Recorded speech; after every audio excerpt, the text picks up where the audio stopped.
since you came here? It's definitely a culture shift, and as far as the expectation level, raising the standard. My first year here, we lost our first 7-8 games or so, and it was kind of just like every time we lost, it was just like another, oh well, like we tried our best. But now when we lose, it leaves a stinging feeling and a gut feeling that we know that's not the expectation anymore, and we need to raise our level of play and get in the W column. Allen, Texas native Josh Cordell, among the nation's best in receiving, third overall in yards per ball game. Already a 1,000-yard receiver in his career, eclipsed that total, only the fifth Bison to do so last week at Arkadelphia. He needs 156 yards over the next 4 games to become the first OBU receiver to have 1,000 yards or more receiving in a single season. That is this afternoon's pregame show. Both teams out of the field. The starting lineups and the opening kick is coming up next. It's Oklahoma Baptist and Arkansas-Monticello on the Bison Radio Network.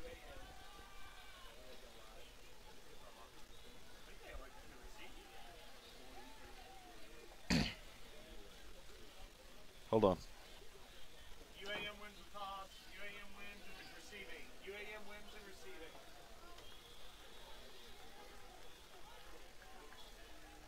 Arkansas-Monticello.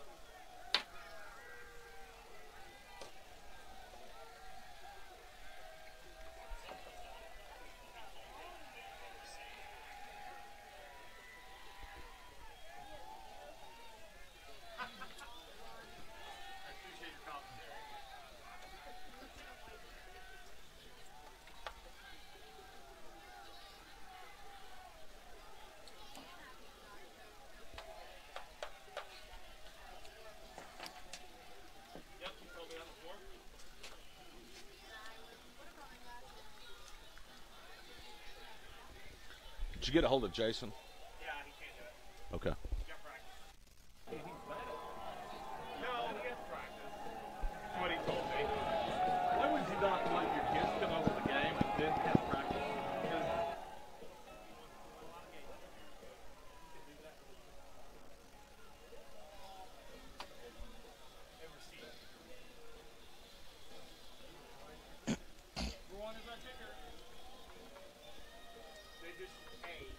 Okay.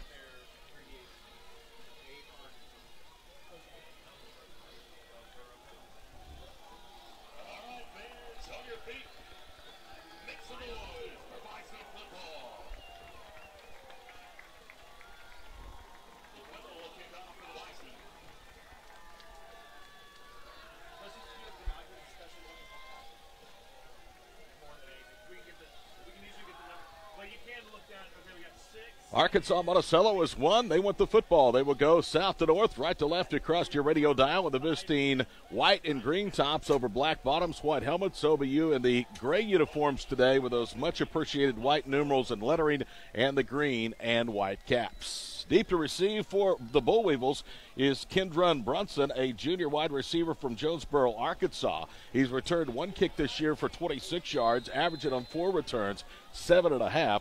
Devontae Dean, a sophomore from West Memphis, Arkansas, is the second return man. They both stand inside the 5-yard line here at Crane Family Stadium and the Herd Athletic Complex. Luke Wendell, junior place kicker out of the Lone Star State, looks right, looks left, and now approaches. And we are underway on homecoming afternoon in Shawnee. And this will be returned from the 2-yard line. Brought out to the 10, to the 15, cuts right, dragging the tackler with him across the 20-yard line is Devontae Dean, and he'll be stopped just shy of the 25-yard line, where Arkansas-Monticello will start first down and 10 with 14:55 to go here in the opening quarter.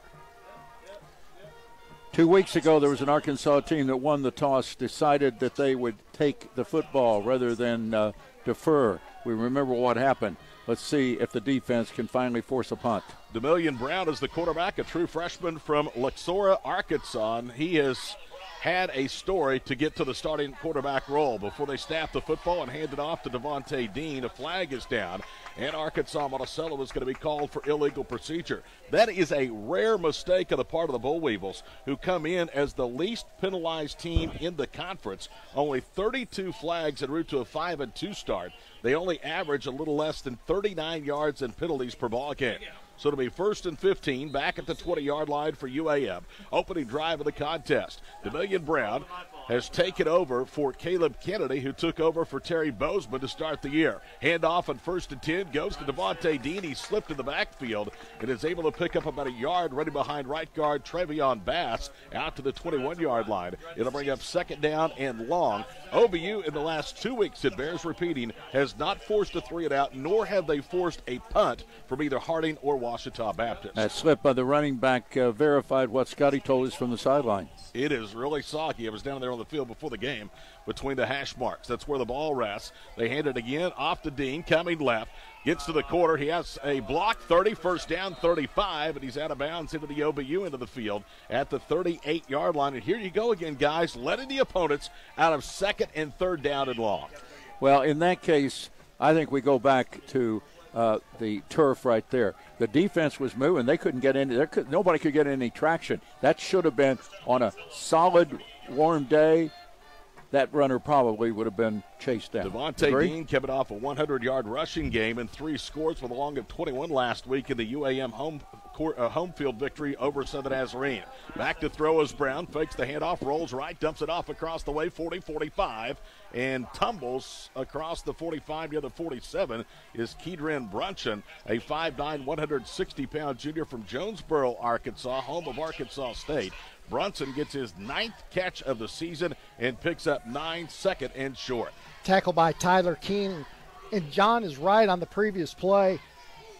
It could have been tackled, but also Dean had a hard time cutting back up the field as well on offense. 13-13 to go, opening quarter, no score. UAM with the game's first possession. Single set back to Dean they go. He has a 1st down as he got up just short of the 50-yard line and then is pushed backwards by a whole host of Bison. One of the first to get there was a guy that's having a great year defensively in the secondary, Felipe Alvear.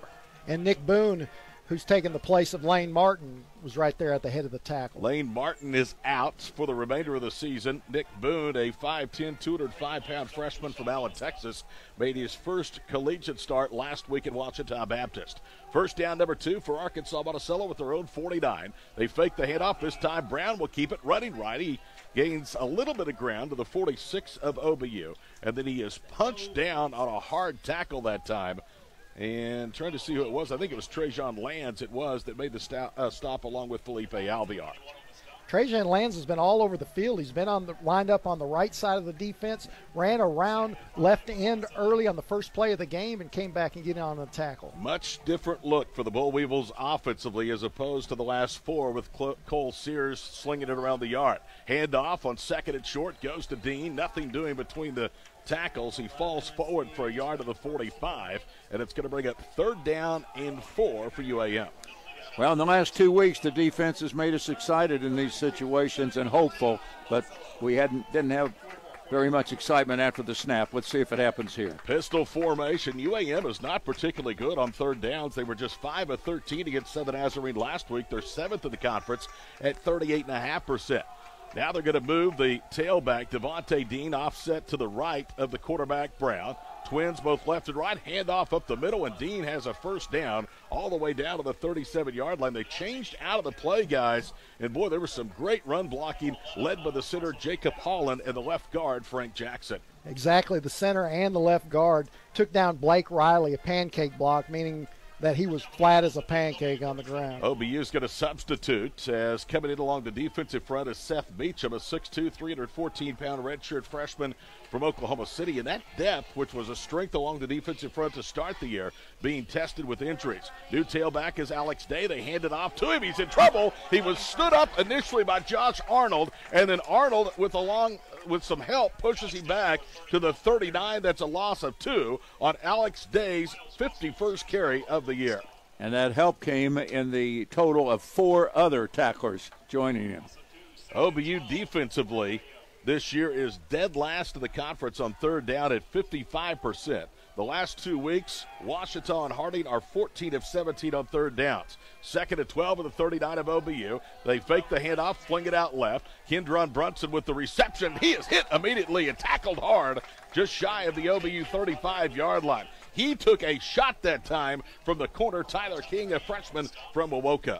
Not only did Tyler King make a great tackle, but he fought off the wide receiver, get through the block to bring that ball carrier down. All right, here we go. 3rd down and 9 at the OBU 36-yard line for Arkansas-Monticello. It's going to be 3rd and a long 8. They actually spot the ball at the 35 of OBU.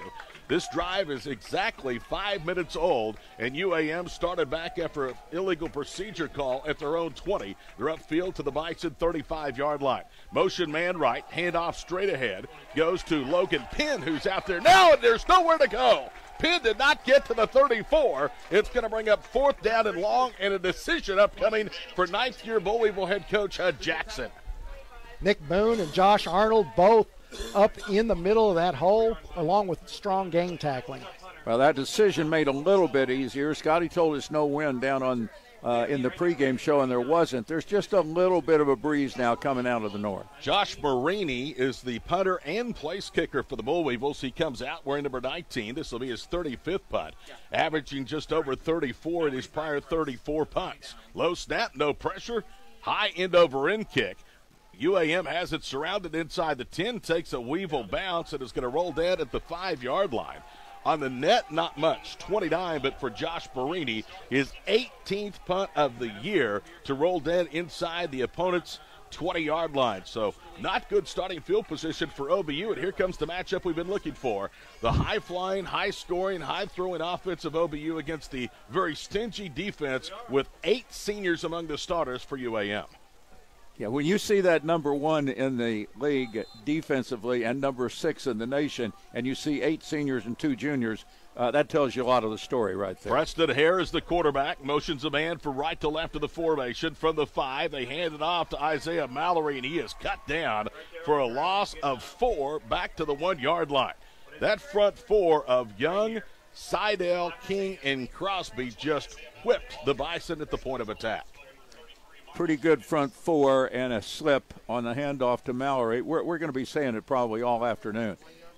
This footing will play someplace along the way. This footing is going to play a big part in the game. OBU has 2 backs split to each side of Hare. He's 4 yards deep in his own end zone of the south end. Hare quickly throws it out left. Ball was caught at the goal line, looking for a block. Still going across the 10, stretching out for near first down yardage at the 13-yard line, and that was Keelan Harris making the reception for OBU, and he continues to be more of a weapon as the season rolls along. Well, it's a shoe-top catch, first of all. He had to hustle the ball out there. Then he's almost tackled at the 2, and he ends up with 7 after the catch. Picks up 13 total. It's 3rd down in the yard for OBU. The Bison very good on 3rd down, second best only to Washington in the conference. They need to get to the 15 of their own end of the field. Handoff goes to Mallory. He is in trouble behind the line of scrimmage, and he's going to lose. Back to the 12. There is just nothing doing up front. And Isaiah with that footing very, very treacherous out there, Juan Dog. Obviously being very, very cautious. And I don't know about that play. Perhaps you put it in the air.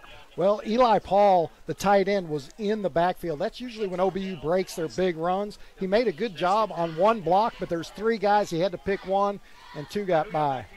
So we'll see the first punt from Hayden Ashley this afternoon, and boy, he needs to get a good one off. The wind should not affect the 5th leading punter in the league in Ashley, who's averaging 41 yards per boot with a long of 52 this year. Weevils will rush 5. Snap floats back, no pressure, line drive kick, and it's going to be returned for the 41-yard line. Jitterbuggy to the 45, down the middle of the field to midfield, spins away, now comes left to the return is Brunson, and he's finally strung out long enough to be tackled in the Bison's into the field at the 48. And another dangerous kick for Hayden Ashley, who punted almost like that Brooksy last week, a line drive kick that went just 25 yards. Yeah, that one ends up, let's see, it was at the 13, so, 37 up and 6 down, 43-yarder. OBU will have to defend a short field as Attorney Jordan Klinger at McIntyre Law. We have over 100 years of experience fighting for Oklahomans injured in automobile and semi-accidents. Distracted driving is an epidemic. According to government studies, 1 in 4 crashes now involve texting and driving. That's 1.6 million accidents caused each year by distracted drivers. If you have been injured and you want to know your rights, call us now. The consultation is free. We love what we do and we're good at it. We are trial lawyers. Call McIntyre Law today.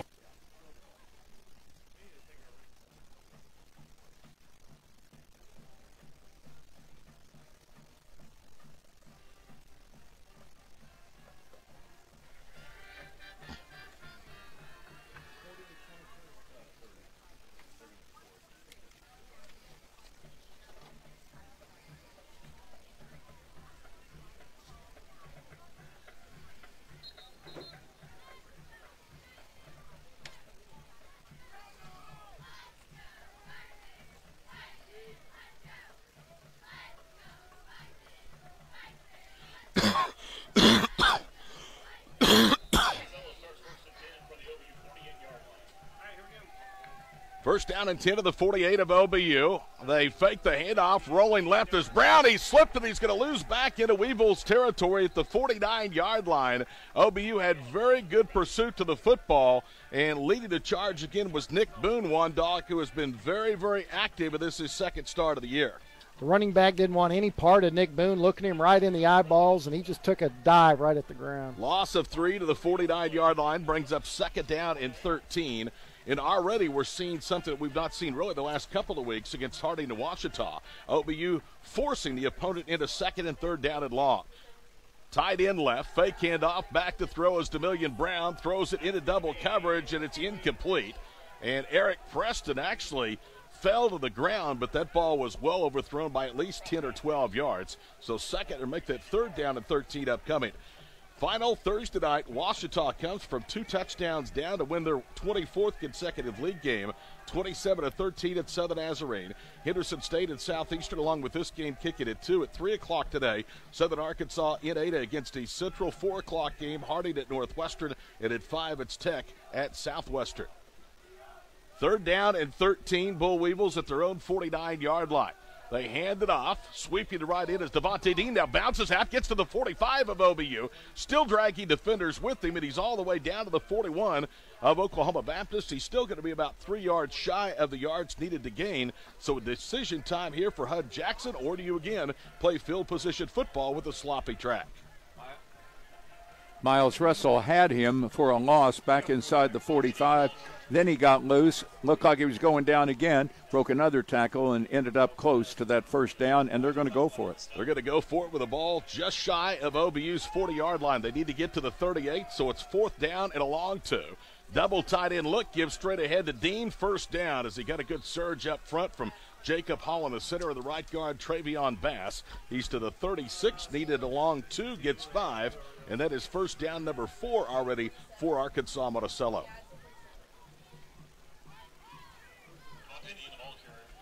Dean, it really runs very, very hard. Had a real narrow hole, but just went with power and just straight north-south running. Got that first down. 4 wide receivers in this set for offensive coordinator and quarterbacks coach Ryan Lusby. Hand off to Dean straight ahead, and he bangs his way down to the 32-yard line. The Bull Weevils guys are doing nothing fancy, something that we've not seen a lot of this year, just straight power football, and they're winning the battle with the line of scrimmage. A lot of that has to do with DeAndre Dean breaking tackles, as John pointed out. Miles Russell had him wrapped up. Dean just pulls that left leg out, keeps the legs moving, and drags 2 more defenders. Gains 5 does Devontae Dean to the 31 of Oklahoma Baptist. This drive started at the Bison 48, went backwards, and now they've overcome fourth down. They sweep the right side. Devine out of an ankle tackle. Devontae Dean gets to the 29 of this pushback. Josh Arnold was the one of about 3 Bison to lead the charge defensively. Arnold, the leading tackler on the club this season, also made a stop on the previous play. Yeah, Seth Meacham again. There was a chance for a tackle in the backfield, and the runner got away as he did 2 plays previous. Third down and 3, pistol formation with twins left and right. Ball on the right hash mark for Hud Jackson's offense out of Arkansas-Monticello. 3-1 the all-time series in favor of the Bull Weevils. Last year was a record-setting shootout won by UAM in Monticello. Hand off to Dean, straight ahead, and Dean has first down yardage, or did he? They needed to get to the 26-yard line of the ball. Maybe is just shy, so they may have to snap it on 4th and inches. Side line judge marked it short. It is 4th down. And he didn't get as good a spot as I thought. The ball is actually between the 26 and 27. It's still 4th and about half a foot for the first down. They bring 2 tight ends in with Devontae Dean. They give it to Dean again. He has a first down. Lunging across the 25 and down to the 24 of OBU. And, guys, a lot of time's been spent on that field the last couple of weeks by OBU's defense, and you can say the same here in this first quarter of play. But the positive thing is OBU's been forcing 4th down. I think that's the 3rd or 4th down in the 2 drives so far. 3:16 to go. Cole Sears is gone. Their offensive coordinator over the last 5 years. Kyle Shipp is now at Arkansas Tech. So a new look ground attack by the Weevils. Handoff goes to Devontae Dean. He skips free of initial contact at the line of scrimmage, the 23, and falls forward to the 22. It'll bring up second down and long. Jonah Liebacek on the tackle to stop him. Arkansas-Monticello's running the read option, giving the delay, giving Dean a chance to pick out where he wants to run. How close or how quick has this first quarter of action been? 2:41 and counting to go in the opening period. There's no score. Pistol formation, ball in the middle of the field of the 22. They fake the handoff, throw a slant. It's caught at the 15, just shy of the first down. And on the receiving end of that throw was number 87, and that is, I'm checking the spotter board, that's Jack Hendershot, the starting tight end. Trajan lands on the tackle, was all over Hendershot. As soon as Hendershot caught the pass, he went straight to the turf. Third down, Arkansas-Monticello at the OBU 15-yard line. It's 3rd and 2 as Hendershot picked up his third catch, that one for 7 matches a season long. 2 tight ends, hand off again to Devontae Dean, running behind right guard. He gets out of initial contact and has a first down to the 13-yard line of the Bison. Boy, this kid is tough. Devontae Dean, a sophomore from West Memphis, Arkansas, doing a lion's share of the work offensively for UAM in the first quarter. Came in with a team-high 118 carries on the season. Well, he's had a lot of help up front because that offensive line right now has won the edge between the two lines out there right now. Arkansas-Monticello with that conversion, 2 of 4 on third down tries. High snap, they hand it off to Dean. Running room right, and it closes quickly. He's knocked down at the 10 and then shoved backwards. A lot of extracurricular activity going on, no flags. And that will bring up second down and 7. We're under a minute and a half to play here in this first quarter. The Bull Weevils and the Bison on homecoming day scoreless at Crane Family Stadium. We talked about deja vu 2 weeks ago. Look at it. Look at the play chart. Offense has been on the field, for 3 snaps? 3 snaps. Arkansas-Monticello about to run their 12th play of their second drive of the afternoon. Tight end right with a pistol formation. Hand off to Dean. Running room up the middle at the 5. Spins free at the 3 and lunges to the 1-yard line. And that will bring up first down and goal to go for the Bull Weevils with 48 seconds and counting to go in the first quarter. Well, they've run both sides. That time it was the left guard, co-captain Frank Jackson, that opened the hole for Dean. And when he got through, he got pirouetted around twice on a tackle attempt, went down just short of the goal. And the defense now having to hustle for the Bison to get 3 new players out. Unbalanced line right for the Weevils on first and goal to go from the 1-yard line. Pistol formation under center. It's actually an I formation with Demillion Brown under center. Brown turns and he hands it off to Dean, and he's in the end zone for the touchdown. That is his 8th rushing touchdown of the season. And the first quarter has been owned by the Bull Weevils, and they jump out to the early 6-0 lead. All the Arkansas-Monticello linemen cut the front edge of the defensive line for Oklahoma Baptist, knocking them down as Dean just walked right in. 12-play drive, 51 yards in duration. And Josh Marini will be out to be the extra point kicker. He is really, really good. This kid from Austin, Texas has been around a long time, one of the most prolific kick scorers in the history of the Great American Conference. Low snap, ball down, kick on the way, and it is good. So with 13 seconds to play in the first quarter, it's Arkansas-Monticello 7, Oklahoma Baptist nothing. We'll pause for these messages from Noble McIntyre on the Bison Radio Network.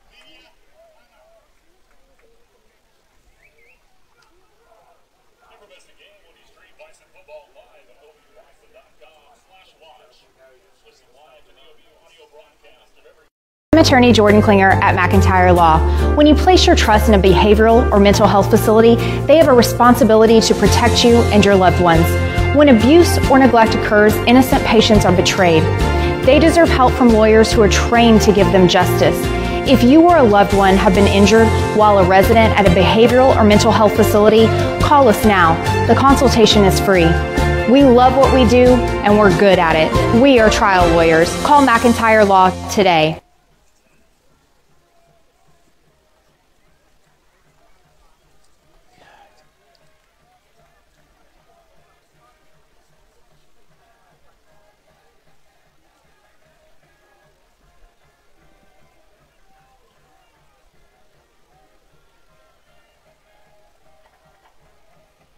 Man, when you have the football just under 2 minutes and only 3 of 26 total snaps run in one quarter, guys down 7-0 doesn't feel all that bad. No, it really doesn't. But again, you had a 12-play drive, Todd, from midfield. What if they just started at the 20 and would have contained possession that way? Just think what you're looking at. You're looking at an 18-play drive. It is much the same we saw last week in the Ouachita Mountains over at Arkadelphia. 7-0 UAM. Josh Marini will kick it off for the first time today. First quarter brought to you by Noble McIntyre and McIntyre Law. Keelan Harris, Tyler Steverdeep for the gray, green, and white and gold-cladded Bison of Oklahoma Baptist here on homecoming Saturday in Shawnee. Here is Marini's right-to-left kick, and he may have miskicked that one. It's a squib kick that goes all the way through to the 9-yard line. Picked up by Harris, 20, 30, almost broke it, and he was one tackle away from doing so as he submarined down beyond the 35 near the 38-yard line. A return of almost 28 for Keelan Harris, and this guy is going to be fun to watch the next 3+ seasons return kickoffs. Well, he was fun right there. You know, some of these guys you can just tell, returners, some of them just have an instinct. He did. He found the alley, and I thought for a moment he might be able to break it. Here we go. First down and 10. OBU with better starting field position for this, their second drive of the quarter. Final play of the first quarter. Hare, two-step drop, throws it out left. He's got Josh Cordell at the 40, dragging tacklers with him. And look at that, Cordell slides beyond the first down marker, somehow stayed in bounds and gets all the way to midfield for a reception of 12 yards. Looks like Oklahoma Baptist wants to pick on the right cornerback for Arkansas-Monticello. The two completions, the other one to Keelan Harris. Harris drugged the defender up for 7 yards. That's the end of the first quarter, brought to you by Noble McIntyre. Bison Trail, Arkansas. Noble McIntyre of McIntyre Law. We have over 100 years of combined litigation experience fighting for Oklahomans injured as a result of oil field accidents. Oil companies are pushing hard to produce quickly while prices are high, and sometimes safety takes a backseat to profit and people get hurt. Injuries sustained in the oil field are often catastrophic and even fatal. If you have been injured and want to learn more about your rights, call us right now. The consultation is free. We love what we do and we're good at it. We are trial lawyers. Call McIntyre Law today.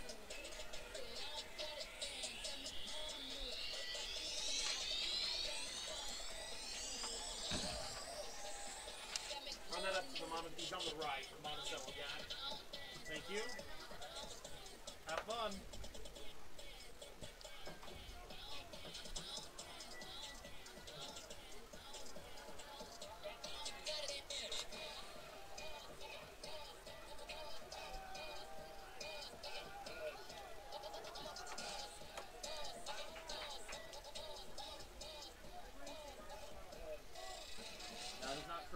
Todd Miller, John Brooks, Scott Wattis, John Zonlow at Oklahoma City producing our 5-station Bison Radio Network. 7-0 Louisville's as we go to the second.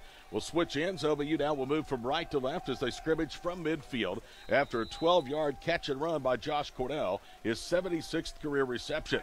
On a jet sweep, they toss it to Cordell, moving left to right, gets a couple of blocks, and then has his hips taken out from underneath him at the 45. A gain of 5, and that's a rare carry this year for Josh Cordell. In fact, that's only carry number 1 for Josh. However, it's coming back. A flag is back down behind the play at the Bison 48. Bison last week did not have an accepted penalty at Ouachita. First time I can remember that happening. No accepted penalties. J.T. Bonger, the right tackle, was guilty of the hold. So that will negate the first career carry for Josh Cordell. And it will bring up first down and 20 for OBU back at their own end of the field at the 40. Brooksy, how about just 2:09 of time of possession for OBU in that first quarter? Yeah, and I look at 2:09, and I look at 4 plays and 19 yards. Actually, 94 yards on the other side. There just wasn't that much total yardage between both teams. First and 20, they hand it off to Mallory, and that was not a real clean handoff, Scott, and Mallory is going to be tackled back at the 37. It looked like that Hare didn't really want to hand it off, and Mallory just kind of ripped it away from him, and by that time, the Bull Weevil defense corrals him for yet another tackle for loss. It was the read option out of the shotgun. Hare waited a little too long and then stuck it in Isaiah's belly, and then then you had the tug of war go on. Opening minute of the first quarter. Brooksy will give you the first quarter stats here in just a moment. 7-0 Arkansas-Monticello. And OBU is bottled up back at their own 37-yard line, facing 2nd and 23. Cordell motions from left to right of the formation with Stever now out there at tailback. Hare drops, feels the pressure. Preston now is going to pull over the line of scrimmage. A flag is down. The ball is thrown incomplete to the Weevil 39-yard line. That would be, if the play stands, good enough for a first down. Preston, though, pulled up Brooksy. I think he may have been over the line of scrimmage. Yeah, he was. Boy, that would have been a beautiful play by Hare if he stayed behind. Well, it's going to be a hold against the sitter, Zach Blevins, so it was not over the line of scrimmage for Hare. He was That'll close. Be an accepted penalty, 10 yards more. That's going to bring up 2nd down and over 30 now for OBU. In the first quarter, 74 yards rushing for Monticello and 73 of it from a very busy and productive Devontae Dean, who got 73 yards on 16 carries, 4 times the offense of the Bison alone in that first quarter. 2nd and a third of the field for OBU. 33 yards to go. Hare rolls right, dumps it off across the way. Cordell makes the catch, and Josh is tackled and knocked out of bounds at the 35. That will be a gain of 12, but it's going to bring up 3rd down and long. Again, OBU on 3rd down conversions today, 0 of 1. They came in second only to Ouachita in 3rd down success rate at 50.5%. Hare is going to go quickly for the 35-yard line on 3rd down and long. Twins both left and right. No tight ends in this package. Monticello jumps, but they get back, and now Hare is going to check out of the play. It's 3rd down and 22 for the Bison at their own 35-yard line. They need to get just shy of the Bull Weevil 40 to extend this drive. Stever is the single set back, offset to the left. Shea Garner motions from right to left of the formation. Hare rolls left. Now he's going to dump it off on the run. He's got Jacquez Henderson for a first down, or not for a first down, but for the reception of the 47 of UAM. And now I think that gives OBU a chance to make a decision whether they want to go for it or not. Nice cut block by Jake Foshie to knock the defensive lineman down to give Hare a clear passing lane. Well, they're going to punt the football, and I think I mean, come on. The ball's at the 43-yard line. You got to get 7 for the first down. You got a team that, if they were to stop you here, they got a half a field to work with again, and we're early in the second quarter. 4th and 8, OBU at the 47. Hayden Ashley on the punt, back at his own 38. Snap floats back. Rugby-style kick, boots it away to the far side, hits at the 15, turns over, and look at this. It's going to roll dead inside the 5-yard line. That is as good a job as Hayden Ashley has done this season. And look at the senior from Bishop Kelly High School with the towel, waving it and high-stepping off to the field, celebrating a great effort for him. And one thing he should celebrate is the rain from the last 3 days, because that ball's in the end zone on a dry day. I mean, it hit the mud, and it said, woo, I don't think I can go any further. And it did not. That was a mud spin. It hit sideways, was spinning sideways, come right back. A kick of 43 yards, and UAM will start inside their own 5-yard line at the 4. Guess who? It's Dean. They hand it to him straight ahead. He stacked up and stumbles across the 6 to the 7-yard line. Just like that, a gain of 4. Gosh, Todd, I did want to guess. You know, I wanted to be right on something, right? That's not hard to decide who's carrying for them. We've seen Alex Day once and Logan Penn once. 11:28 to play here with the first half. Next time I'll give you a fair shot at it, Brooksy, and you can be 1 for 1 today. Thank you. Receivers split short left, 2 receivers to the near side, 1 back set, 4-man defensive front. Handoff again goes to Dean, and he blasts out to the 9-yard line, so it's going to bring up 3rd down and 4. And guys, you have got to get off the field here, trailing 7-0 and being dominated in terms of time of possession of this first half. Big stop for the Bison, as you pointed out, Todd. Got to get the ball back. 3rd down and a long 4. Line of scrimmage at the 9 of Arkansas-Monticello. Under 11 minutes to play in this first half, which is just 30 minutes old. Now Ryan Lusby, the first-year offensive coordinator for UAM, changing the play. DeMillion Brown gets the snap, takes a drop, throws over the middle, ball incomplete. And he was looking for, that time, C.J. Parham. And now there's a late flag on the play. And, I mean, that thing came in extremely late. Well, this is ridiculous. If that flag's going to fly, it should have been out a long time ago. It's on the Arkansas-Monticello side. Well, I thought maybe what happened was the receiver tripped over one of the defensive backs as he lunged for the ball, and I thought maybe that was why it had come out of the pocket. Tyler King is already signaling it's against Arkansas-Monticello. Unsportsmanlike conduct, offense on the bench, penalty half the distance, 4th down. That's exactly right, guys. Good call, Juan Dog. It So is this is against UAM sideline. But that's a post-play call. It is. That's why you obviously take it, and they're going to have to punt from the end zone. Arkansas-Monticello head coach Hud Jackson was given the back judge a earful with no pass interference being called, and he pulled that flag right out on the sideline. There was the flag then. Head in his 9th season, 34-61, led the Weevils to a postseason game. Last year, the snap was over the head of the punter and through the back of the end zone for a safety.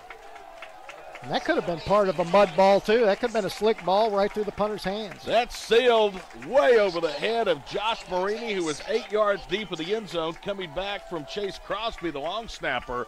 And now a free kick up coming, and all of a sudden OBU's down 7-2 with 10:41 to play here in the first half. And the first punt attempt in 3 weeks. That's points for OBU. I'm Noble McIntyre. And I'm Jordan Klinger of McIntyre Law. The devastation of losing a loved one is impossible to measure. When it happens because of someone else's negligence, the grief can be overwhelming. Wrongful death cases are unique. Whether the cause was an automobile, semi, motorcycle, medical malpractice, or job-related accident, we can help. If you want to know more about your family's rights, call us. The consultation is free. We love what we do, and we're good at it. We are trial lawyers. Call McIntyre Law today.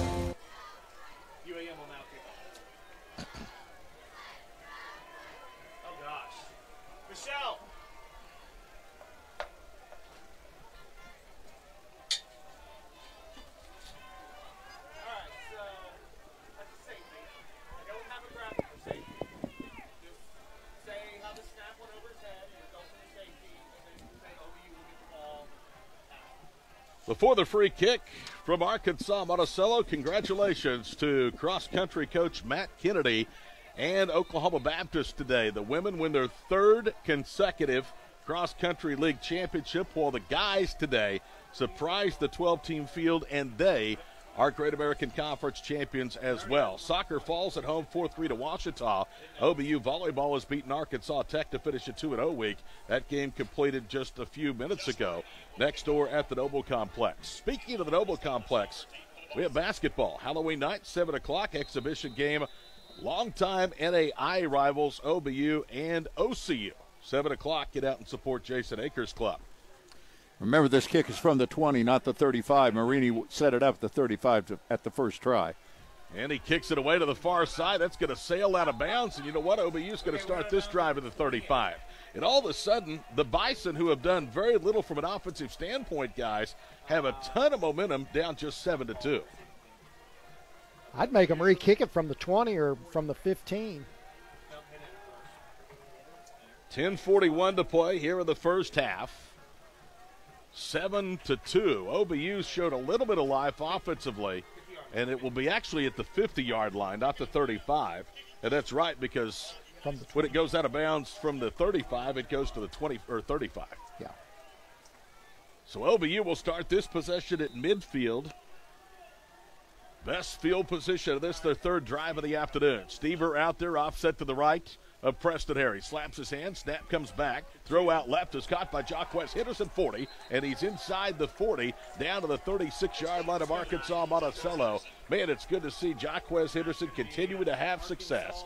That is his 2nd catch of the day, and for Quez, that is his 21st of the year, all the way down to the 35, so it's a fresh set of downs as Harris ready to snap the football. Mallory's out there as the single setback, dances behind the line of scrimmage and is able to pick his way down to the 32-yard line for a gain of 3. Well, he danced because the dance floor was real crowded to his left that time. He was able to jump back and got something out of the play.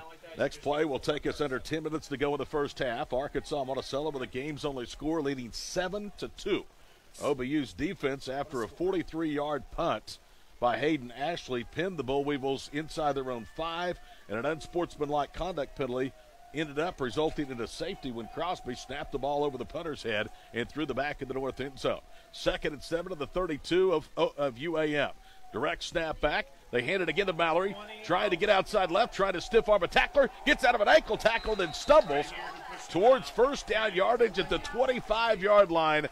That was vintage Isaiah Mallory.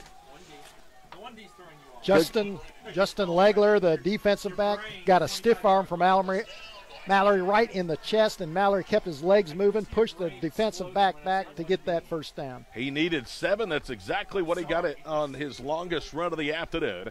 OBU moving towards the red zone of UAM just outside of the 25. First down and 10. Single set back Mallory.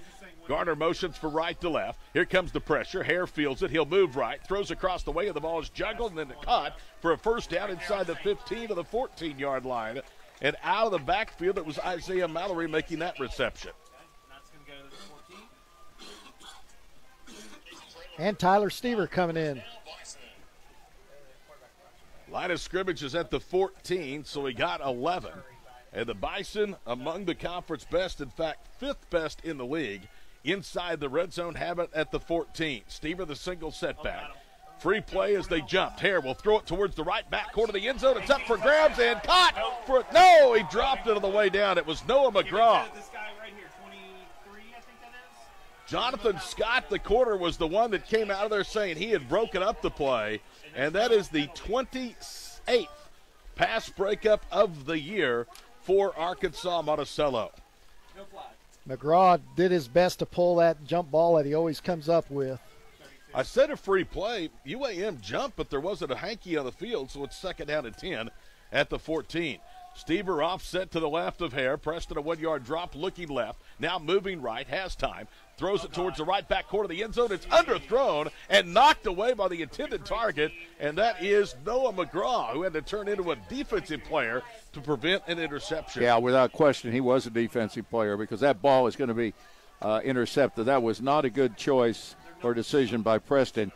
He wanted something a little bit more than what was on the table for him there. He's fortunate to have gotten out of that. Back on that previous play, the field judge, Kevin Holmes, waited and waited before he finally called that an incomplete pass, but he was right on the spot and had the easy position to make that call. Garner and McGraw are split short right. Now Noah comes in motion right to left of the formation. Hare claps his hands, gets it on 3rd down for the 14. Double clutches, throws left for Quez in the end zone, and Jaquez is unable to make what would have been a spectacular one-handed grab. And now it's 3rd down and 10. And here comes the field goal unit on, led by Luke Wendell.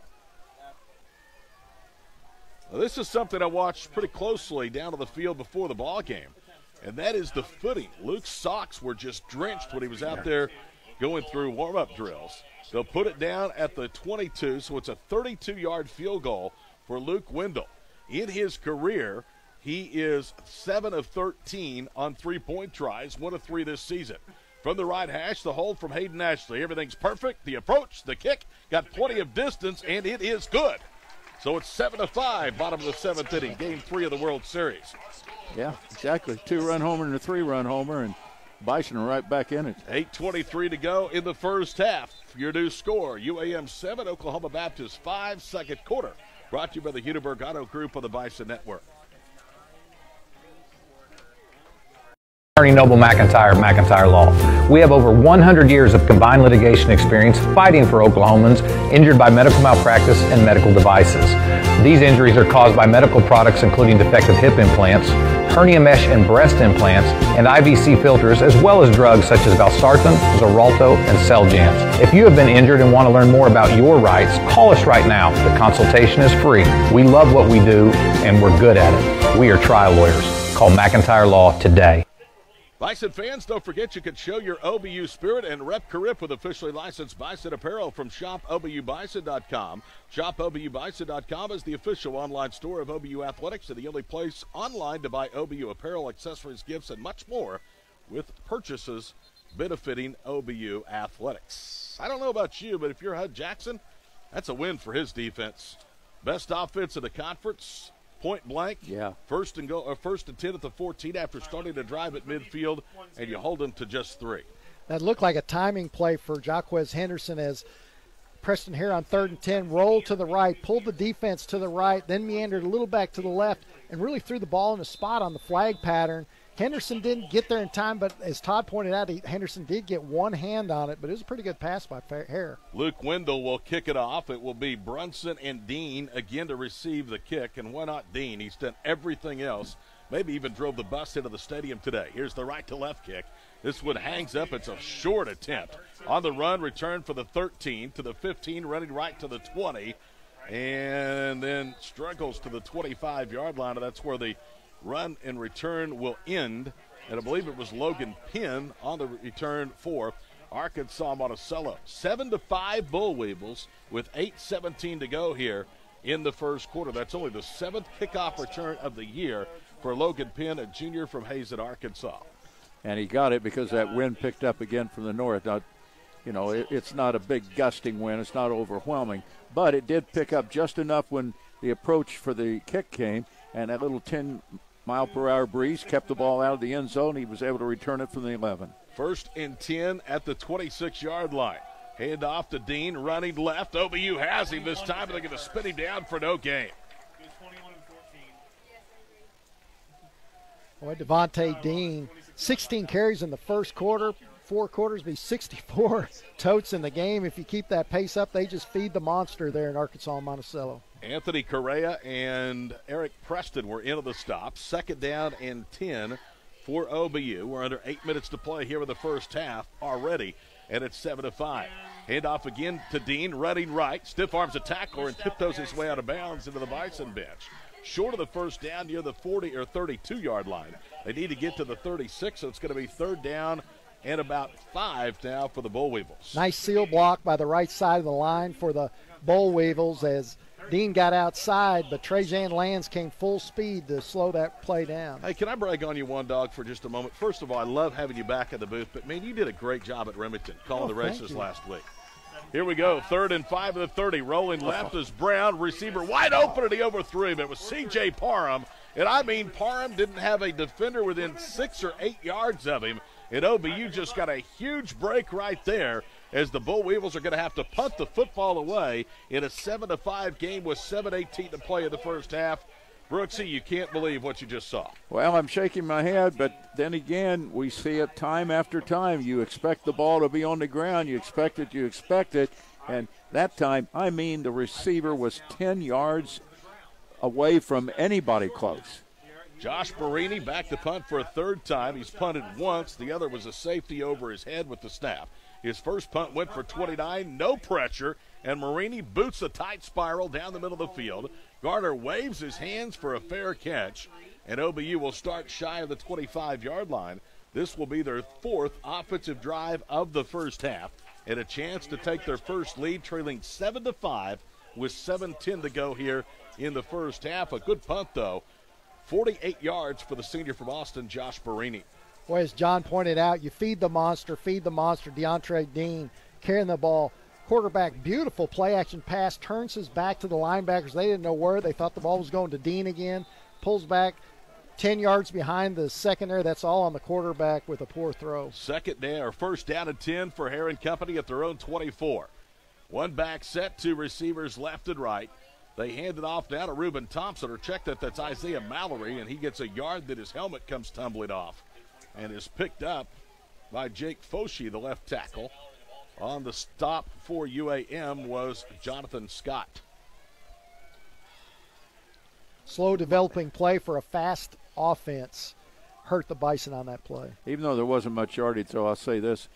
They showed a little bit of blitz there, and the left guard was able to pick that thing up. It ended up being a 1-yard gain. It could have been worse had that defender gotten through. Hare with a trip set right, throws over the middle, and the slant caught by Henderson, and then he dropped the ball as he was hit hard. And that was a big-time play. Coming up from the safety position was Dante Perry. Correction, that was Kelvin Brown who gets a pass breakup, and it's 3rd down and 9. Yeah, Henderson really took a shot, doing a drag route across the middle. Did the best he could, concentrate. It looked like he pulled the ball in, but that helmet up in the rib cage knocked that ball loose. I know the field conditions really are playing a factor, but OBU's offense looks lethargic. Stever is the lone setback. Trips again wide right of the formation. Split short left is going to be Josh Cordell. Watch for him on 3rd and 9. OBU at their own 25-yard line. Mid-second, trailing 7-5 to Arkansas-Monticello. Hare drops inside the 15. Now guns it out right. Receiver wide open, and it's caught at the 38 to the 40, stumbling across the 40 to the 43-yard line.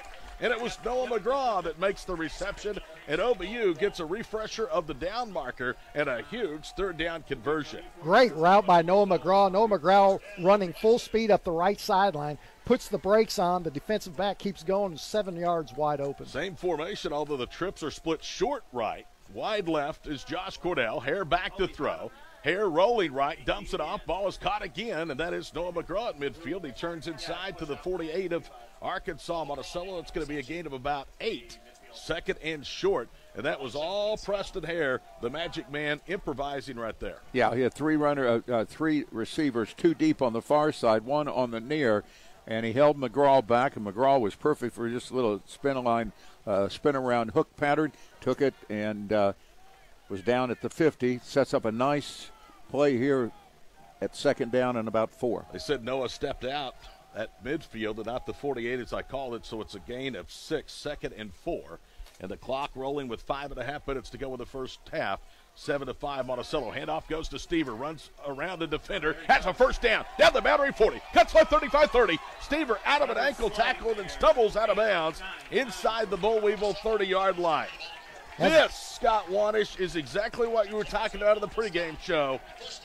Perfect conditions for a running back like Tyler. Exactly. Steverson gets a full head of steam. Actually ran into a tackler at the back of his own lineman, kept those legs pumping, kicked it back to the outside, running north and south, and just kept on going. And yeah, there's some guys that wouldn't have completed that play. Power look in the backfield with Preston Hare from the 30-yard line. They hand it again to Stever. Bounces out right. 25. Tyler still going, and he's close to a first down as he's ushered out of bounds at the 21, going back to the previous play. That was a 20-yard run by Stever, and can you believe it? That's the longest run by Stever this year, and we are in week 8 of the season. And Stever got another first down right after they put Eli Paul in the backfield. Eli Paul kicked out the defensive end as Tyler Stever found another huge hole going right. OBU just outside the Arkansas-Monticello red zone at the 21-yard line. It's 2nd and a yard. Bison trying to gain their first lead of the afternoon. Handoff goes to Stever. Out of contact initially, has the first down. A look at the big sophomore from Washington, dragging would-be defenders with him all the way to the 12. And, I mean, that was a tough run, guys, that gets almost 10 yards for Tyler. Exactly, and just like what you alluded to in the pregame, the defense could not hold Stever back as Stever just keeps on pushing them back. Their cleats giving way, and Stever just powering forward. 3:50 to go in the first half. OBU in the red zone. They're 1 of 1 today inside the Weevils' red zone at the 12-yard line. Fake handoff. Stever throwing left, looking for McGraw, and he overthrew him. And McGraw was locked up that time with Jonathan Scott, the corner. And Scott is a good one.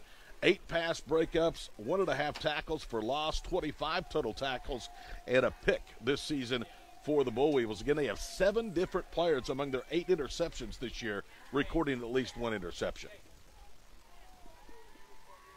2nd down and 10 at the 12-yard line of the Bull Weevils. Scott Wanish will make his way out of the booth, down to the field. He'll be talking to both coordinators at halftime here with the Bison Network. Stever in the backfield, a pistol formation. On a delay, they give it to Tyler, lowers his helmet, gets inside the 15, and I think I said he was at the 12. He's now at the 12-yard line. So it's going to bring up 3rd down and about 4 for OBU with 3:32 to play here in the first half. With the exception of 1 carry on this drive, every time the ball has been handed off to him, he has had company from Monticello right around him, and he's been able to break tackles and get additional yardage. The yard after hit on this would be interesting to see on tape. SSM Health, St. Anthony Hospital, Shawnee has a game plan to keep you healthy. Visit ssmhealth.com. 3rd down, a long 4 from the 12-yard line. Handoff goes to Mallory, blasts his way inside the 10, and is just short of the first down marker. He's at the 8-yard line. I think you'll see Preston Hare and the offense stay out there on 4th and less than a yard. Easton Seidel, the junior nose tackle from Cabot, Arkansas, who came in with 22 stops, second most among the front four starters in there with that last tackle. The offense will stay out there on fourth down. This year, OBU is 9 of 16. That's 9th in the conference. Last week, they converted 2 of 3 at Washita. They're at the 8. They need to get to the 7. Tied in, Eli Paul lined up right. Isaiah Mallory is the single setback. Hard count. Now Preston looks over to the near side. Still plenty of time with 13 seconds to snap the football. They're going to take a timeout. And they're going to wind it down to 10. They will burn their first timeout of the half. With 2:21 to play, no sense in forcing something here, Brooksy. Making sure on fourth and less than a yard that you get the play called that you want. Well, I think all of that was staged to begin with. First of all, he did the hard count, didn't get anybody to jump, stepped back, checked the sidelines. I don't think there was any doubt that they wanted to talk things over. They just took a little bit off the clock. I mean, if you're going to get in the end zone here, you want to get in with as little time as possible. At the same time, you don't want to put yourself in any kind of a problem. So there's plenty of time on the clock. Run some time off, now talk it over, and it's evident that there was no thought about taking the lead by a point here at the end of the first half. They're either going to take the lead with a touchdown, or fail on this. But I like the attitude. I mean, why not? Arkansas-Monticello 5th in the conference in scoring defense, 23-6 a game. OBU 2nd in the league, just behind Henderson State at 32+ per contest. Abel Wills is going to be a wide receiver, split wide right. They're also going to bring in Ethan Watson, 87, the tight end. He'll line up right. They'll go with 2 blockers in the backfield. Eli Paul, a second tight end, and Tyler Stever from the 8. They give it to Stever. He has the first down, and he's down to the 5. The football came out. There's a scramble for it, and I think OBU has recovered their own fumble. Boy, that was nearly disastrous as Tyler, and you see that a lot on slippery fields, Brooksy, struggling for an extra yard or two, and the ball just got poked out. Well, let's just go back to the start of the play. Yeah, the Bison have recovered. Players signaling that somebody on the bottom of the pile came up with it. But, you know, Stever was 5 yards deep when he took that handoff. And when he ran straight up the middle, it was clogged. He was able to jump outside the left tackle, lower his head, and that's when he was able to pick up 3 yards as he got inside the 5. You know, this is a lost statistic this year for this Bison offense. That's only the 5th time they've put.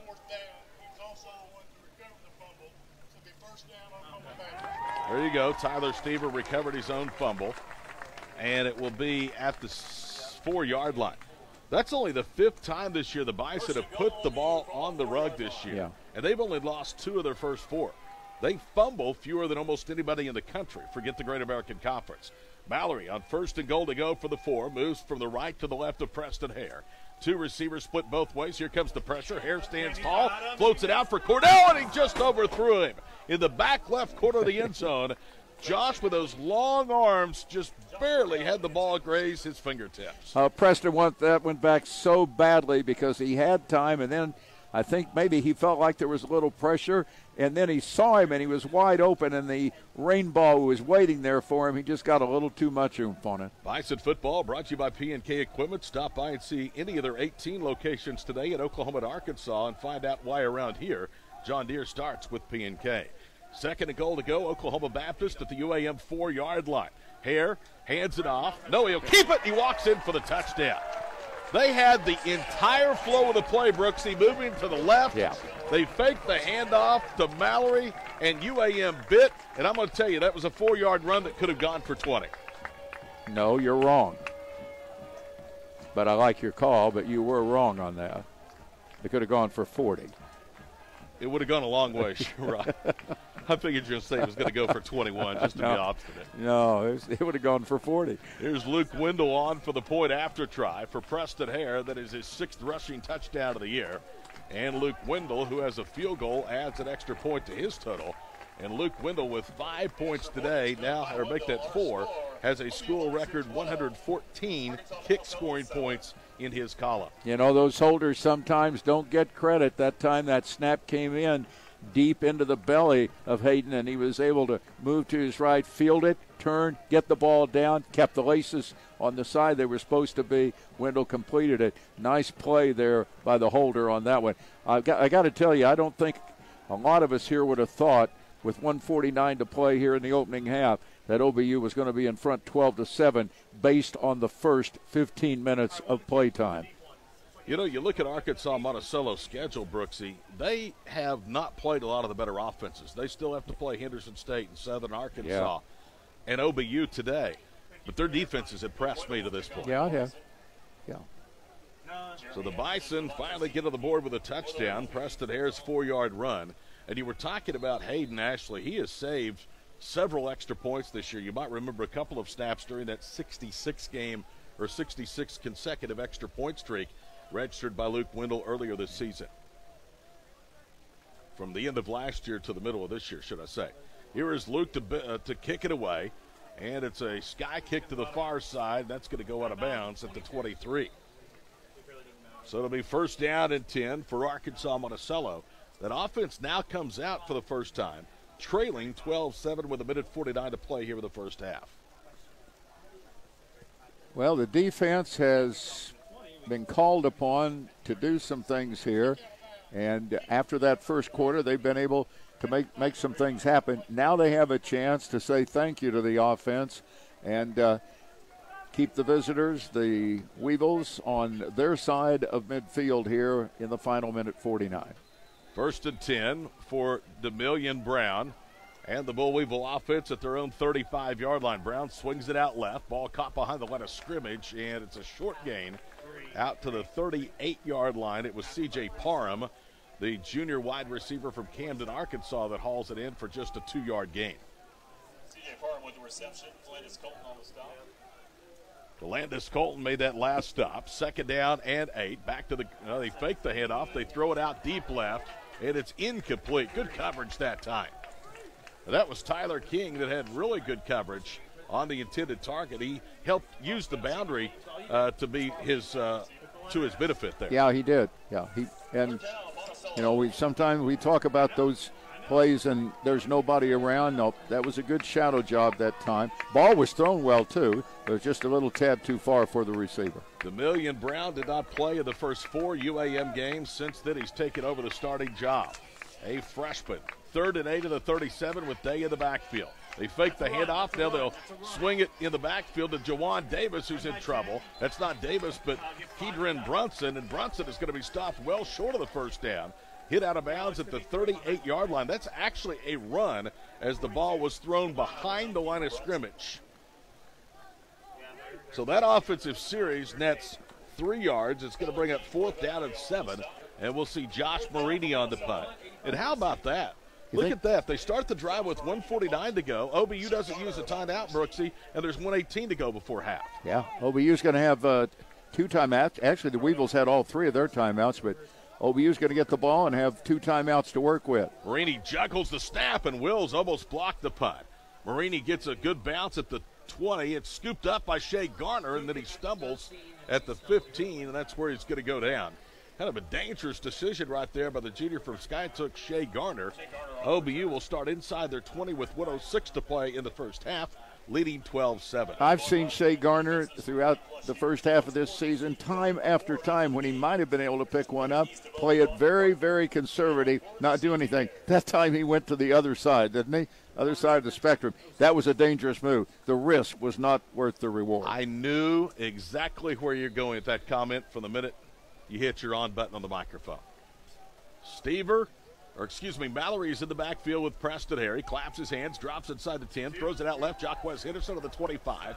Jitterbugging up to the 27-yard line, and then driven backwards and out of bounds by Justin Leger, who's a very good player out there at linebacker, a 215-pound senior from New Orleans. Boy, Jaquez has been open a lot here in this first half on that same play. Send a man deep, peel him back on a little curl. He got it again. Hare on 1st and 10 for the 27, throws left for Cornell, and he is covered well by Corinzo Credit, and the ball was offline out of bounds at 2nd down and 10. Yeah, it's way offline.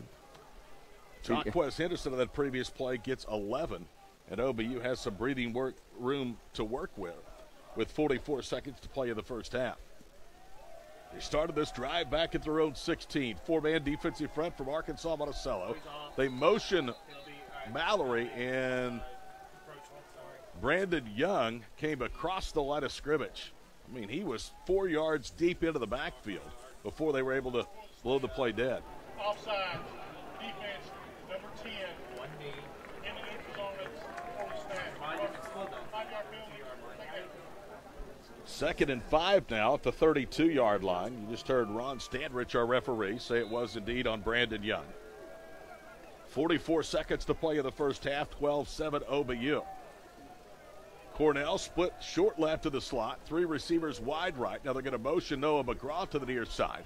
Back to throw his hair, guns it over the middle. He's got Jaquez Henderson for a first down again at the 48-yard line. Quez having his best receiving game of the season, and a timeout immediately called by the OBU coaching staff. You got that, McGraw and Cornell are requiring so much attention that Jaquez is just having the ability, and oftentimes against a linebacker, just to find that spot in the middle. That time he did it on the right side of the field. Most of the plays have been to the left of here. He was able to work from the left all the way over, found the perfect spot, and Preston's beginning to get a feel for Jaquez. And sometimes you get those kind of vibes going, and it's hard to turn them off.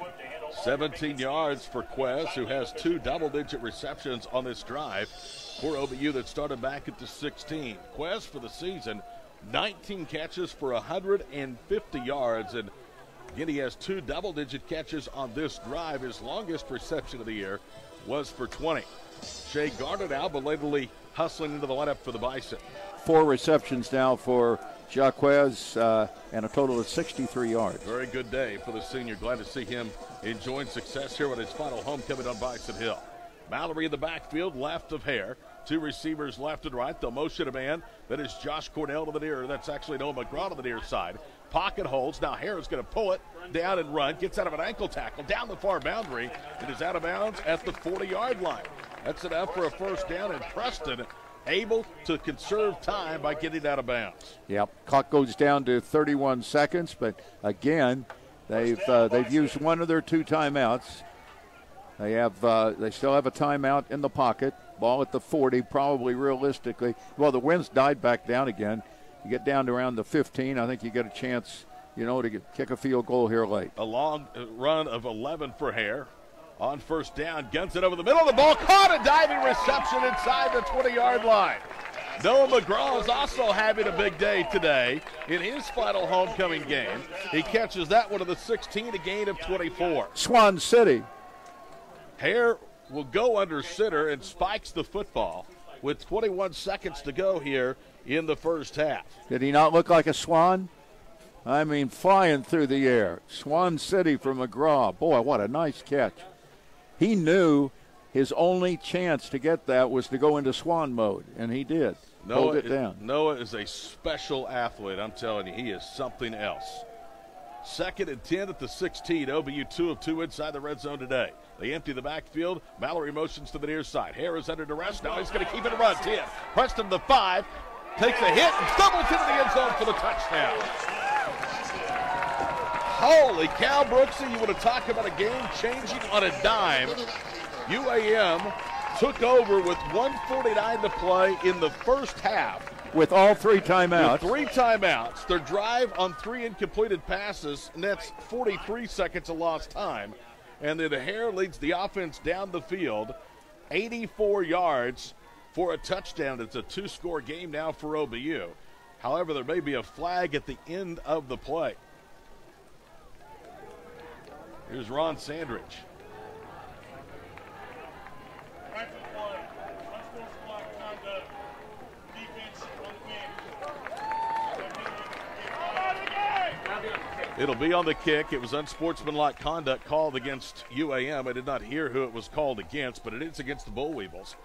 And again, it will be assessed on the kickoff. Here's Luke Wendell on for the extra point. Good snap, ball down. Wendell approaches and boots it through. And with 13 seconds to play in the first half, OBU is starting to get things cranked up, my friend. It's 19-7 Bison. I'm doing the math. A minute and 13 seconds ago, you were thinking that a 12-7 lead at halftime for OBU looked pretty nice. 19-7 looks a lot nicer, doesn't it? Bison beginning a favorable stretch of games, although they're all tough in this conference. Next week at Northwestern, back here for Senior Day in 2 weeks against Southwestern. And then the final game of the year will be played in mid-November in Bethany against a Southern Nazarene team that their record may not look impressive, but they are playing with a lot of confidence. It had a first-half 13-0 lead over fifth-ranked Ouachita. In Bethany Thursday night, ended up losing that game 27-13.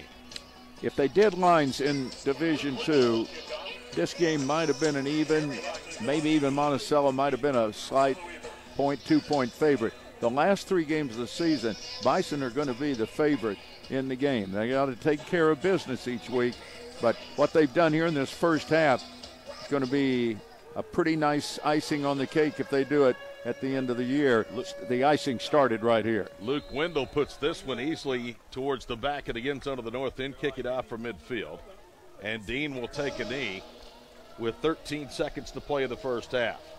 If I'm Hud Jackson, I'm telling you right now, I'm getting to the locker room because you should have been down no worse than 12-7.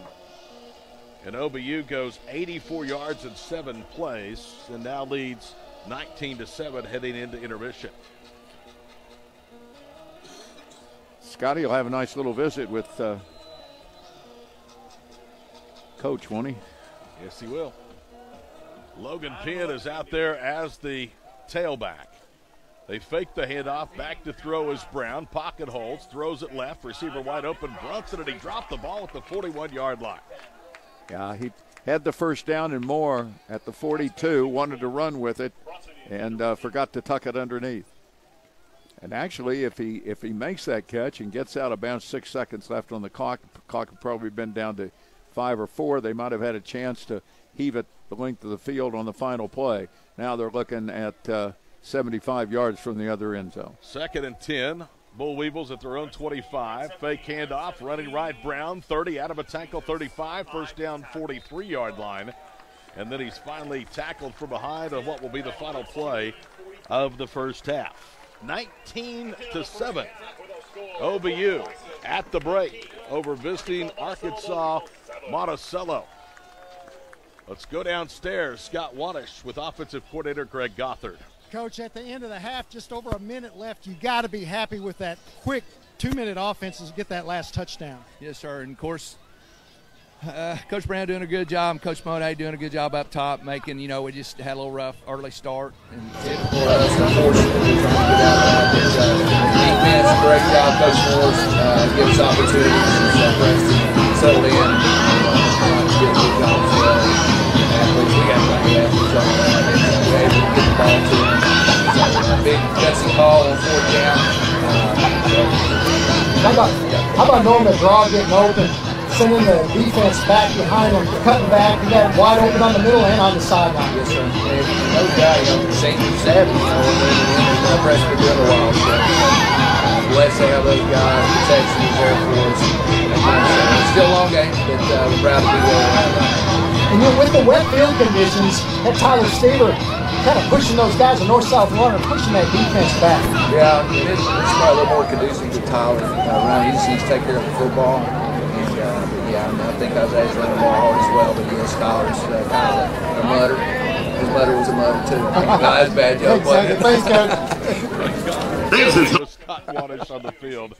Can be happy with 19 second quarter points after spotting the Bull Weevils a 7-point advantage at the end of 1.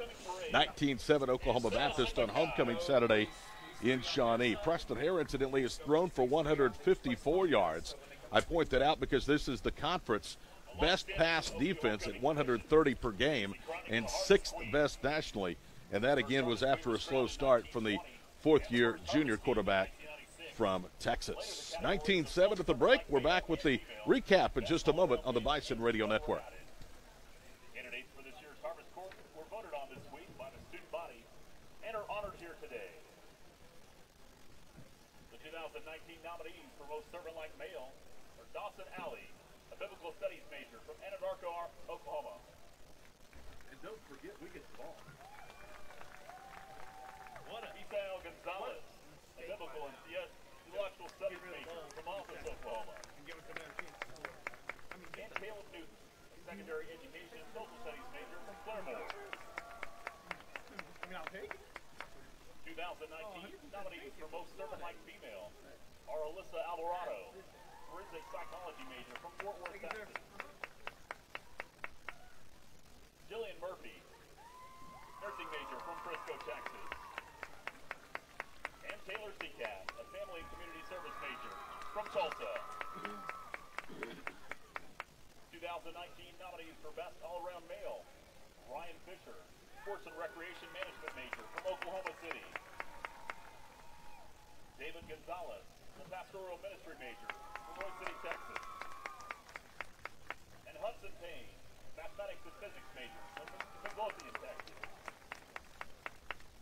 2019 nominees for best all-around female: Oliviana County, news and information major from Taiwan. Jaden Jennings, a communication studies major from Annabelle, Oklahoma. And Megan Kalinowski, nursing major from Bentonville, Arkansas. 2019 nominees for Harvest King: Anthony Williams, a journalism major from Lawton, Oklahoma. Grace Maston, family and community service major from Oklahoma City. And Clayton Myers, family and community service and political science major from Bartlesville, Oklahoma. Todd Miller back here with you at the booth at Crane Family Stadium at the Hurt Athletic Complex. The Harvest Court nominees being introduced to a good Saturday afternoon homecoming crowd here on Bison Hill. OBU volleyball has won. The men's and women's cross-country teams have won today as well. League championship soccer falls at home 4-3. Men's soccer at home tonight against league foe Roger State at 7. In halftime football action, it's OBU 19, Arkansas-Monticello 7. Here's the way we got to this point. Devontae Dean, with 13 seconds to go in the first quarter, capped a 14-play, 48-yard drive that was almost 7 minutes in duration. 7-0 was the score. OBU then forced a punt attempt, the second of the afternoon for the Bull Weevils, with 10:41 to go in the second quarter. But the snap from Chase Crosby sailed over the head of Josh Barini, who was forced to punt from deep in his own end zone. And with 10:41 to go in the first half, OBU was on the board. It was 7-2. Bison would then go 36 yards at 8 plays after starting to drive at midfield. That drive took 2 minutes and 18 seconds, but the Bull Weevils were forcing OBU to kick a field goal. This one from 32 yards out. It was 7-5 after Luke Wendell made his 8th career three-point attempt on Bison Hill. And then Preston Hare, who again threw for over 150 yards in the first half, took over with his legs, rushing for his 6th and 7th touchdowns of the season. The first came with 1:49 to go in the first half from 4 yards, capping a 13-play, 76-yard drive. And the second was a 16-yard run on a 7-play, 84-yard series that lasted 53 seconds. Wendell true on the extra points on both occasions. It's 19-7 OBU here at halftime.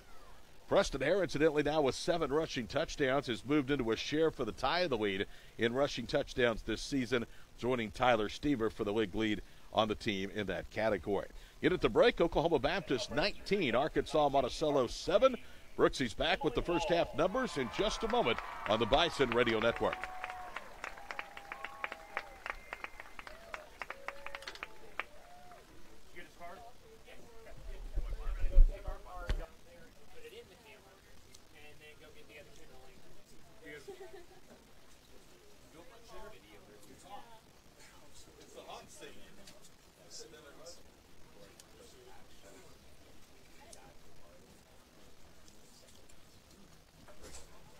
Ladies and gentlemen, your 2019 Harvest King and Queen and their court.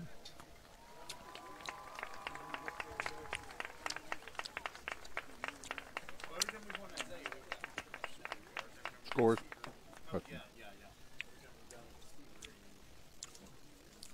Just write them down for me. And congratulations to our winners, Misael Gonzalez, Taylor Seacat, Ryan Fisher, Megan Kalinowski.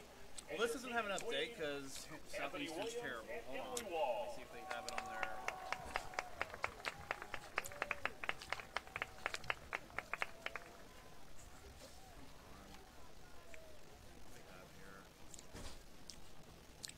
20-17 Henderson in the second. What's that one? 2017 Henderson in the second quarter. Henderson 2017. Over Southeastern. Okay.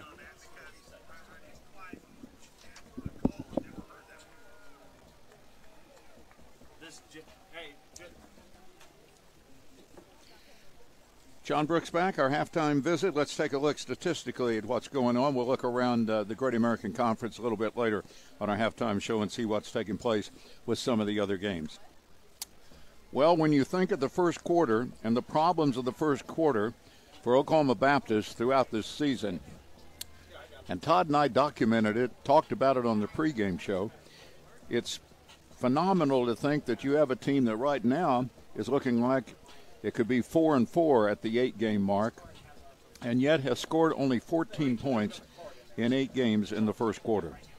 Came in 14 points in 7 games, only had the ball for 4 snaps in the first quarter, 3 and out on the first possession after the opening drive, after the kickoff to begin the game, because Monticello won the toss and said, no, we'll take the ball and try to score, and they did.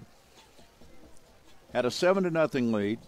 The best defense in the Great American Conference pushed OBU into punting formation after 3 snaps, got the ball back. By the end of the quarter, Monticello had 24 snaps. Late in the first quarter, Oklahoma Baptist able to get off 1 snap. OBU had 4 snaps for 19 total yards of offense. They had 6 yards, minus 6 yards rushing, and 25 yards passing on 2 completions by Preston Hare. Over on the other side, 24 snaps and 94 yards of total offense.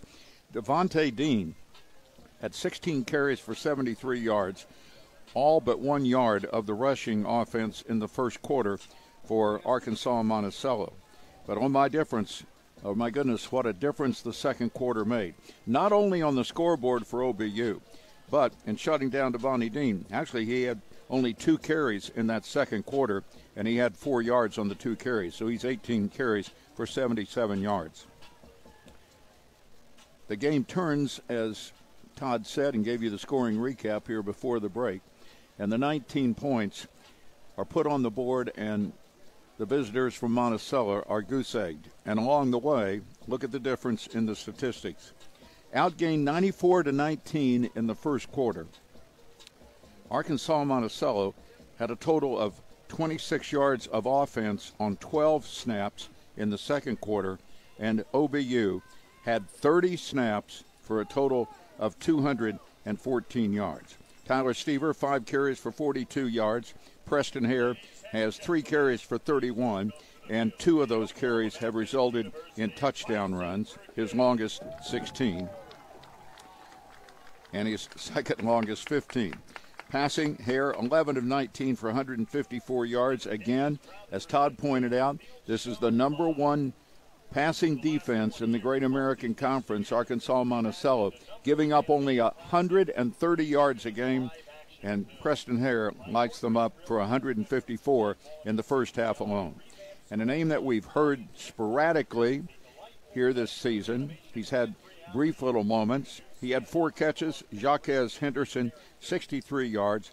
Noah McGraw and Josh Cornell shadowed very, very tightly out on the perimeter, has allowed Henderson to get in to that linebacker zone, catch some curl passes, get some runs after the catch. He has 4 catches for 63 yards. Again, McGraw 3 catches for 49, and Josh Cornell has 2 catches for 18. Over on the other side, DeMillan Brown, quarterback, is thrown at 9 times, completed 4 for 22 yards.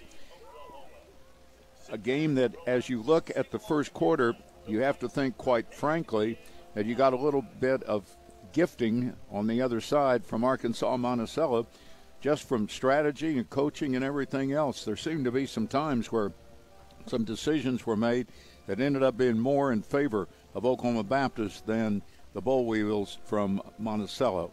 And on that last possession, with 1:49 to go and trailing 12-7, it was a quick 3 and out, and only 33 seconds used off of the clock by Monticello. gave the ball back to OBU with all 3 timeouts, and Preston Hare was able to take him down the field on an 84-yard drive in a minute and 13 seconds and up the lead to 19-7.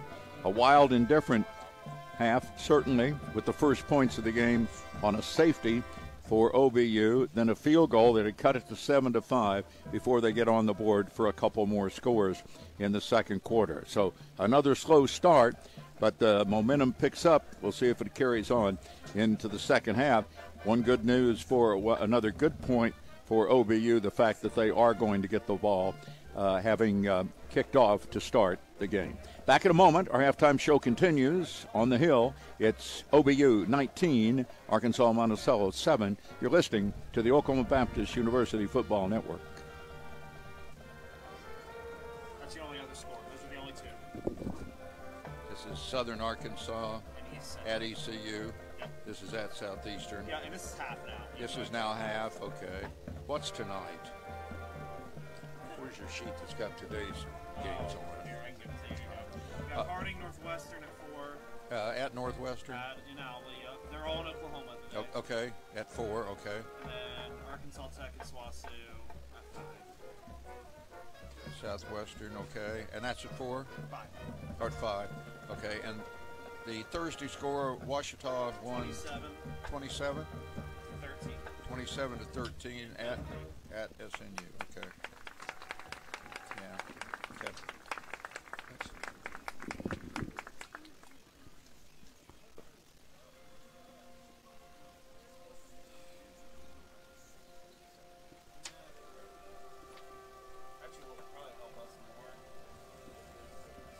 Hudeberg will give you more.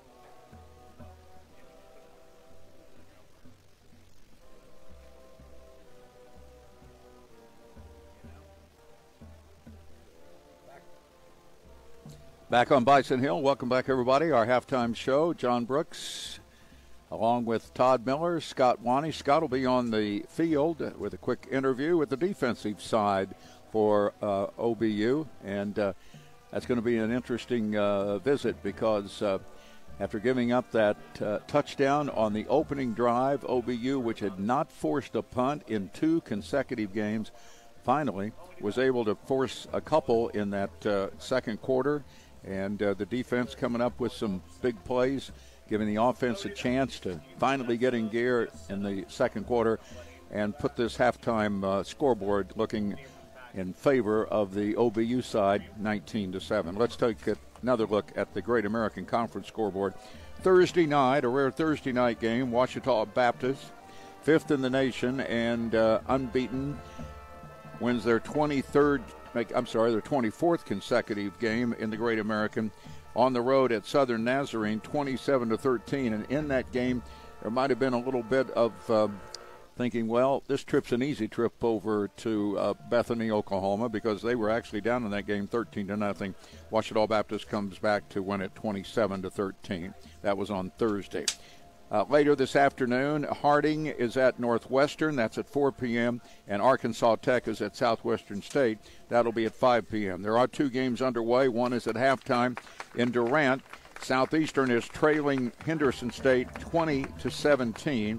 And in the first quarter at home, East Central, late in the first quarter, over Southern Arkansas, they have a 7-0 lead. So that's a look at the Great American Conference scoreboard. We got more coming up, and we'll continue here on our halftime visit in just a moment. It's OBU with a great second quarter, leading the visitors from Monticello, the Boll Weevils, 19-7 on the OBU Football Network.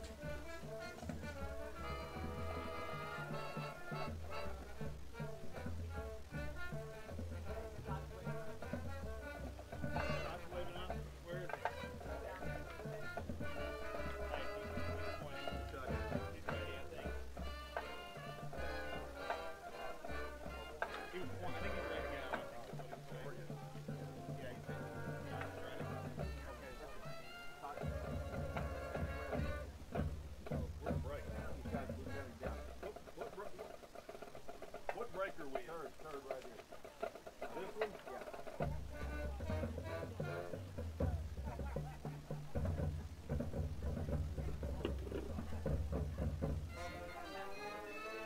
That's like the third time he's asked that. Hey, Z-Man. Z-Man. Can you hear me? Okay. Come right back to us after P&K and stick OBU institutional in the adjacency, will you? Got one more. Okay.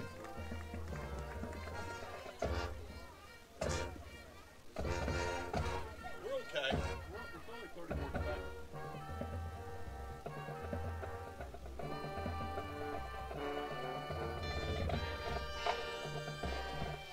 Back at Crane Family Stadium at the Herd Athletic Complex, halftime, Oklahoma Baptist leads Arkansas-Monticello 19-7. Let's go back downstairs to Scott Wanish and defensive coordinator Brandon Morris. Last couple weeks, forcing a punt, but force multiple punts today has got to make you happy. Yes, sir, most definitely. Our kids are flying around, playing hard, staying on their keys, and having good eyes. We just got to make sure we keep grinding. You talk about flying around. There's a lot of good gang tackling out there today as well. Most definitely. We put a premium on that this past week. Just effort to the football that can overcome a lot of mistakes. And like I said, just got to keep grinding, keep fighting. Got another half football to play.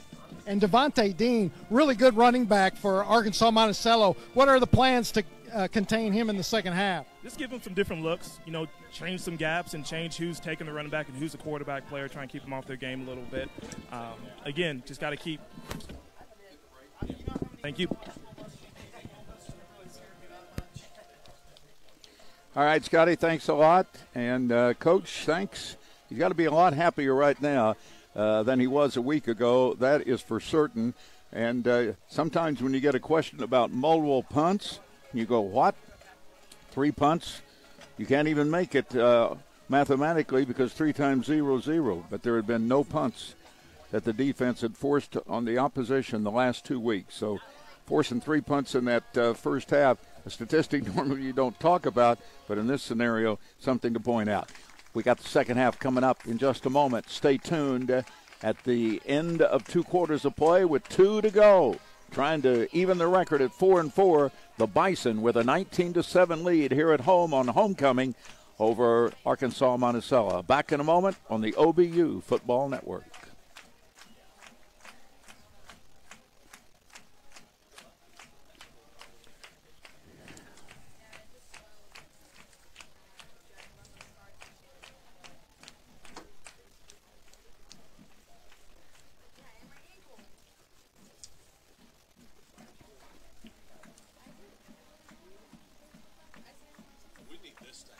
I gave the score.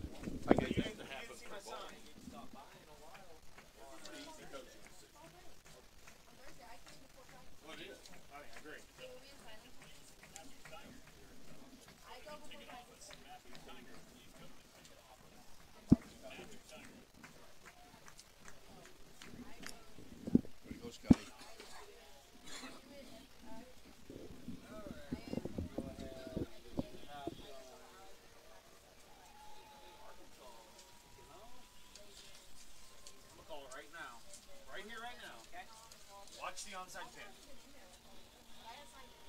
Watch it.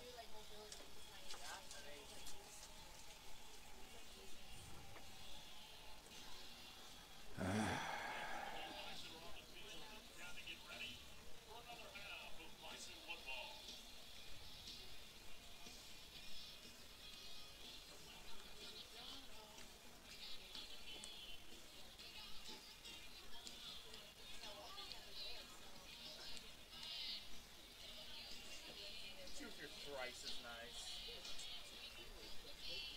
So proud of that. Not as proud as I am of my class. Sorry, I didn't get credit.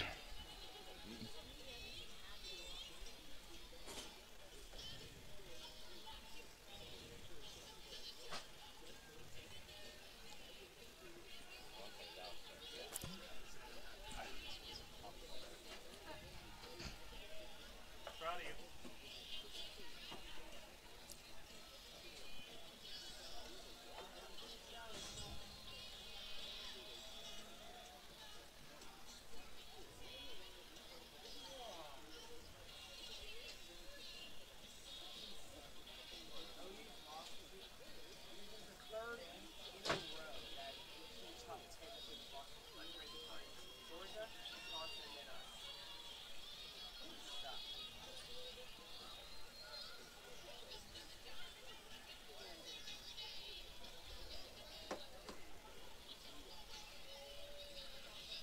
19's going to be a kick off. You ready to go, folks?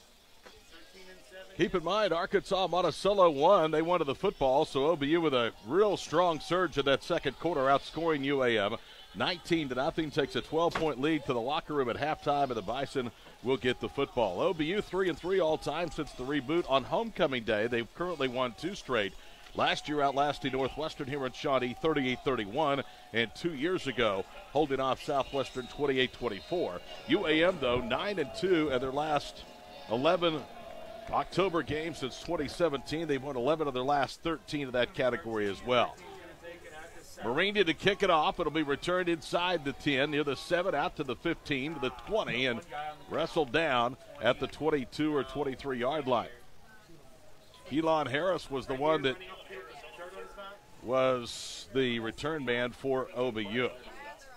So 30 minutes of football to go to decide if OBU will be 4-4 for the first time in 8 games since joining the Great American Conference. Keelan Harris only a gain of about 6 yards on the kickoff return, but I still love his aggressiveness. He's on his toes. As John pointed out before, he really wants to take it to the house. 2 receivers split short left, 2 split short right. They'll motion a man. That is Noah McGraw to the near side. It's actually, it is McGraw on a jet sweep. They toss it to him. Gets across the 25 out to the 27-yard line, a gain of 4. So 2nd and 6 upcoming to the opening half minute here of the third quarter, 19-7 Oklahoma Baptist. While I have a moment, hello to my friend Lindsay. I know she's watching and listening today. Sorry we missed you at halftime, but glad Lindsay Spoon is listening and enjoying Bison football this afternoon. 2nd down for OBU. The line of scrimmage at the 27-yard line. One back set out there is Tyler Stever. Here comes the pressure on a blitz, and Hare takes a shot after he unloads it, looking for Braden Phipps on the near side. It'll bring up 3rd down and 5. We talked about Preston Hare, the maturing of Preston over the last 2 years. Perfect example right there. 2 years ago, maybe even last year, he would have tried to have outrun those defenders, could have been stopped. That time he puts the brakes on and back paddles, knows he's not going to complete the pass, but throws the ball to the receiver, and instead of probably getting tackled a year ago, saves the play. 3rd and 6. I call it 3rd and 5. It's 3rd and 6. OBU at the 27. Cornell motions from left to right of the formation. Stevers in the backfield. Hare drops straight. Now he's going to run right. He has a first down and more. 35 to the 40. Preston to the 45. And he's out of bounds to the 46-yard line. I'm going to be honest with you guys. I am really surprised Arkansas-Monticello is not spying Preston Hare the way that Harding and certainly Washita did each of the last 2 weeks. Good point. That time, Arkansas-Monticello bringing almost another blitz. Looked like another linebacker came, but it worked perfectly, as good as Hare is, to run almost like a quarterback draw. 19 yards for Preston on that carry. OBU has it first down and 10 at their own 46-yard line. The first possession of the second half, moving from right to left across your radio dial.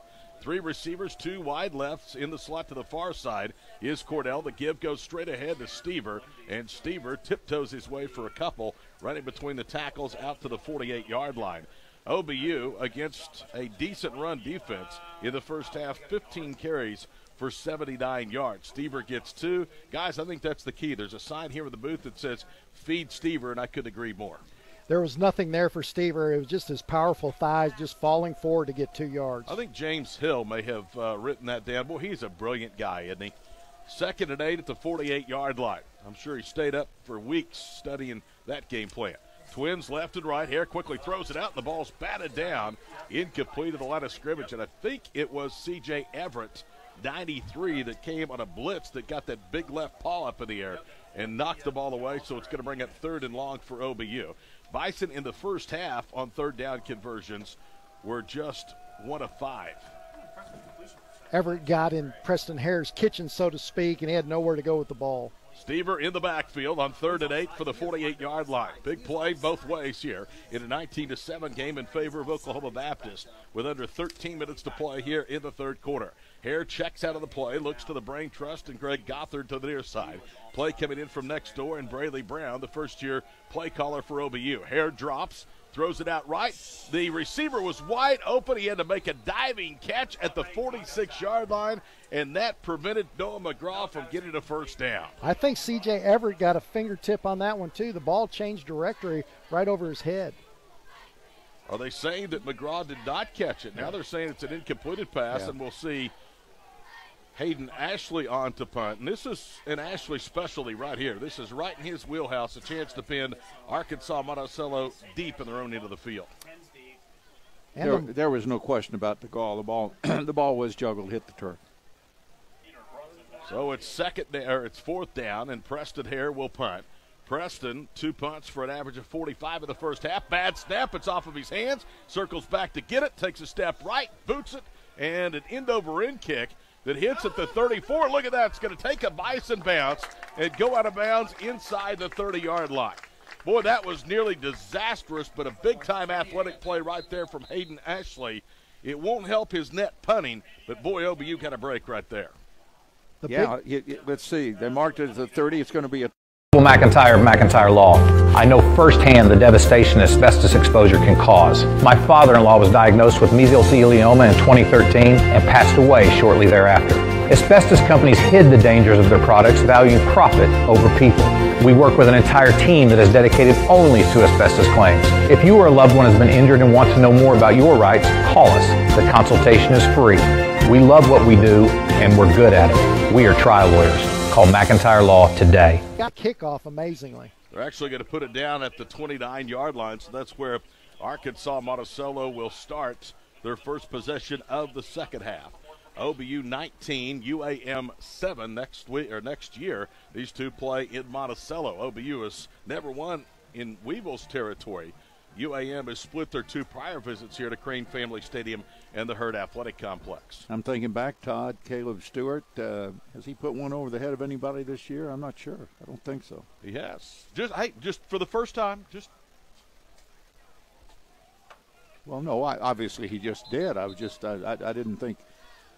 I don't think he's had one this year except for that one. That's what I'm saying. Just this one time. Okay. Just this one time. Hey, I think it's happened both ways. I don't think Crosby's ever done it this year either for Arkansas-Monticello.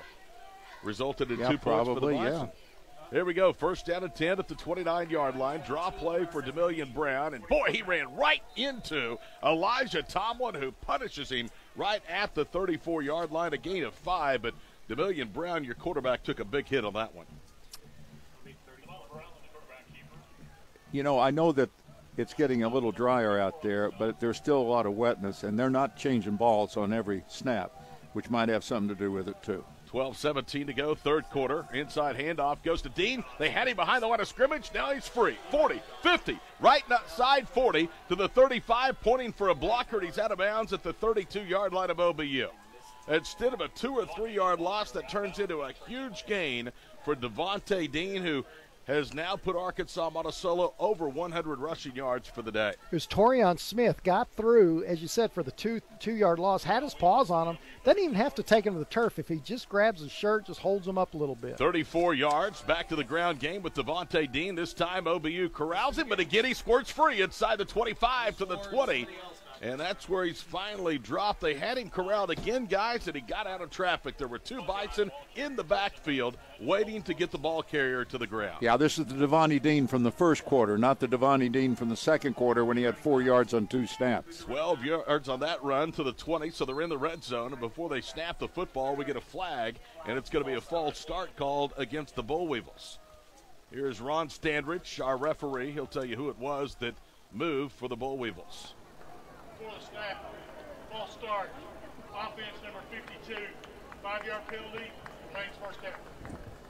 Said it was on number 52. That is Jackson Bray, a junior offensive lineman from Rogers, Arkansas. So now the line of scrimmage is back at the Bison 25-yard line. It's 1st and 15. 19-7, early moments of the second half. OBU on top of the Bull Weevils. Handoff again to Dean. Bang! They had him hit, and he got free again. He's down to the 22-yard line, a gain of 3, but OBU shot through like a missile, Scott, and blew that play up, and somehow Devontae Dean got away from Josh Arnold.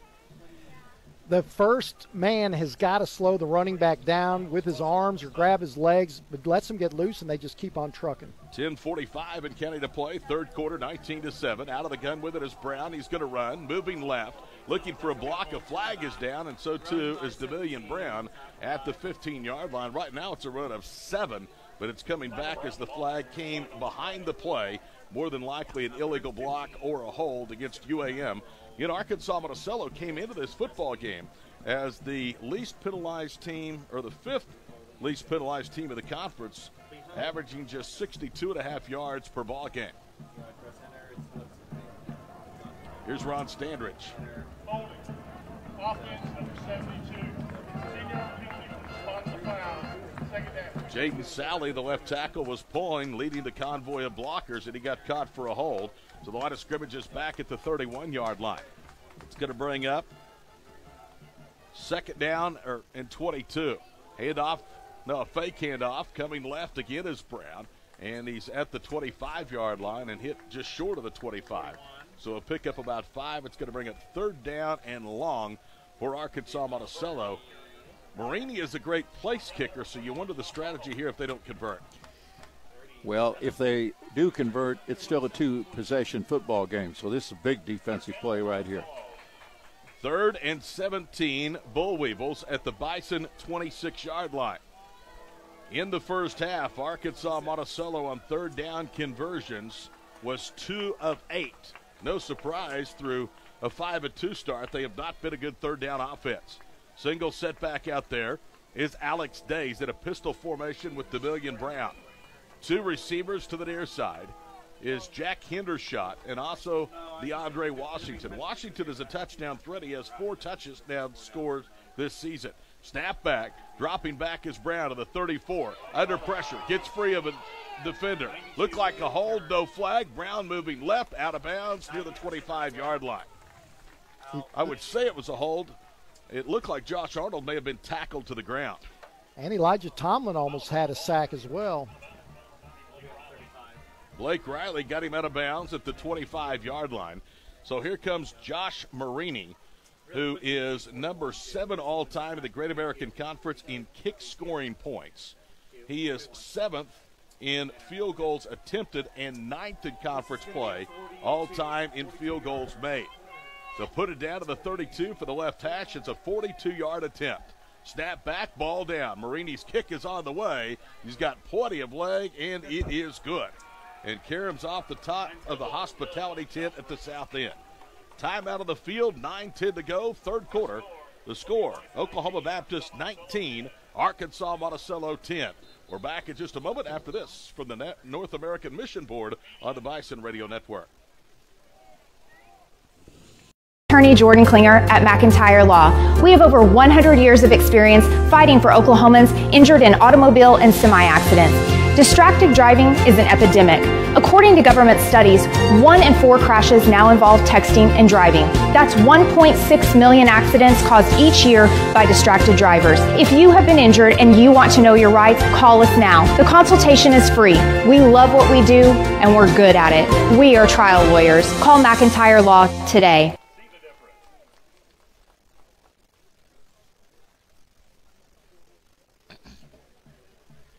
James, how many rushing yards does UAM have?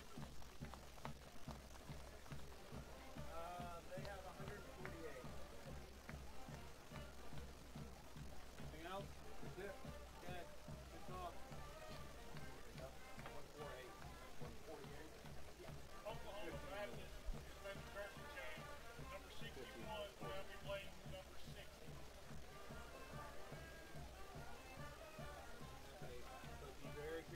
ShopOBUBison.com is your home for the very best and officially licensed Bison apparel from brands like Adidas, Callaway Golf, Columbia, and Under Armour.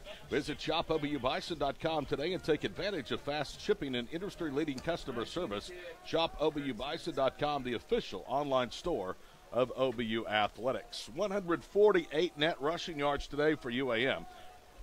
I bring that up because of the first 2 weeks of the season, they were held to less than 100.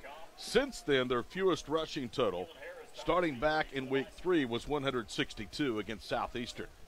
50 rushing yards on that field goal scoring drive. Here is Marini with a sky kick, and boy, that is really short. Stever from the 19, straight ahead to the 25. Stever pushing his way across the 30, still going. He's across the 35-yard line and up to the 36-yard line. So a return of 17 for Tyler Stever, and it's first down and 10, series number 2 for the Bison.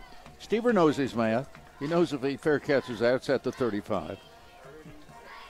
He says, wait a minute, I can't let this happen. So he pushes the pile, stops at 36, gets 4 yards with 7 people on him. They start from the 37.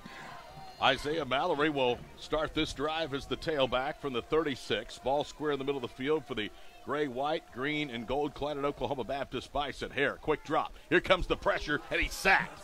Well, that's a rare sack given up by the OBU offensive line. The important thing here is how rare. Pretty darn rare. Loss goes back to the 32-yard line, so it's a loss of 4. And that is just the 5th sack allowed this year by OBU. 3rd and 14, Bison. Mallory in the backfield. They'll motion Shea Garner from right to left of the formation. Now they hand it to Mallory, and he is in trouble and nowhere to go. As they couldn't get the block necessary to spring him free, they'll give him forward progress to the 33, and it's 3rd down and long for OBU with just over 8 minutes to play in the 3rd quarter. Still a 2-score game for the Bison at 19-10. On the sack, Chase Crosby, lined up at the right defensive end position for Monticello, was ignored by left tackle Jake Foshee. I don't know if Foshee thought one of the running backs was going to pick him up in run block. Crosby now has 3.5 sacks of the season and 4.5 tackles for loss. 3rd and 13, OBU at their own 33. Direct snap, Hare drops to the 25. Now comes left. Wants to throw, he's going to have to run. Gets out of a tackle, 40, 45. Boy, took a shot. And let's see where they spot it. They look like they're going to give him to the 47, and that's good enough for a first down. But boy, did they come up and put a hit on QB1. If he doesn't take the shot, he doesn't get the first down. Knocked him forward 3 yards. Preston Hare, what an improved runner. I think even he's always been a good runner, but I think he's better and better. He ducked down from the pass rush in the pocket, kicked it outside, ran up the left sideline. And, guys, he wanted to throw, but there was nothing open downfield. Great coverage that time by the Bull Weevils. It was Dante Perry who knocked him 3 yards forward for the first down. Needed 13. He got 14. QB1 refreshes the downs at the 47. They sweep left with Mallory, tried to cut inside and slipped. And he loses to the 44. He'll be touched down by Michael Jenkins, the sophomore from Crossett, Arkansas. But really that was more that slippery surface, Scott, we talked about on the pregame show between the hash marks. It must have been. Isaiah has very good vision. Isaiah Mallory looking for the hole and kind of stumbled almost over his own feet, or just like you said, the muddy conditions. Lucky number 6, boys. 6 carries, 66 yards for Preston. 6.5 minutes to play here in the 3rd quarter. OBU with their 2nd offensive drive of the afternoon is converted on 3rd and 13 back at the 33. Mallory loses 2 to the 45. Hare to throw. Swings it out right. And the ball is juggled and dropped by Isaiah Mallory. And I don't know how far he was going because they had that play diagnosed very well. And Isaiah may have known he was going to take a big shot had he held on to the ball. Yeah, if he holds on, he might have lost 2 yards. At least it's back at the line of scrimmage.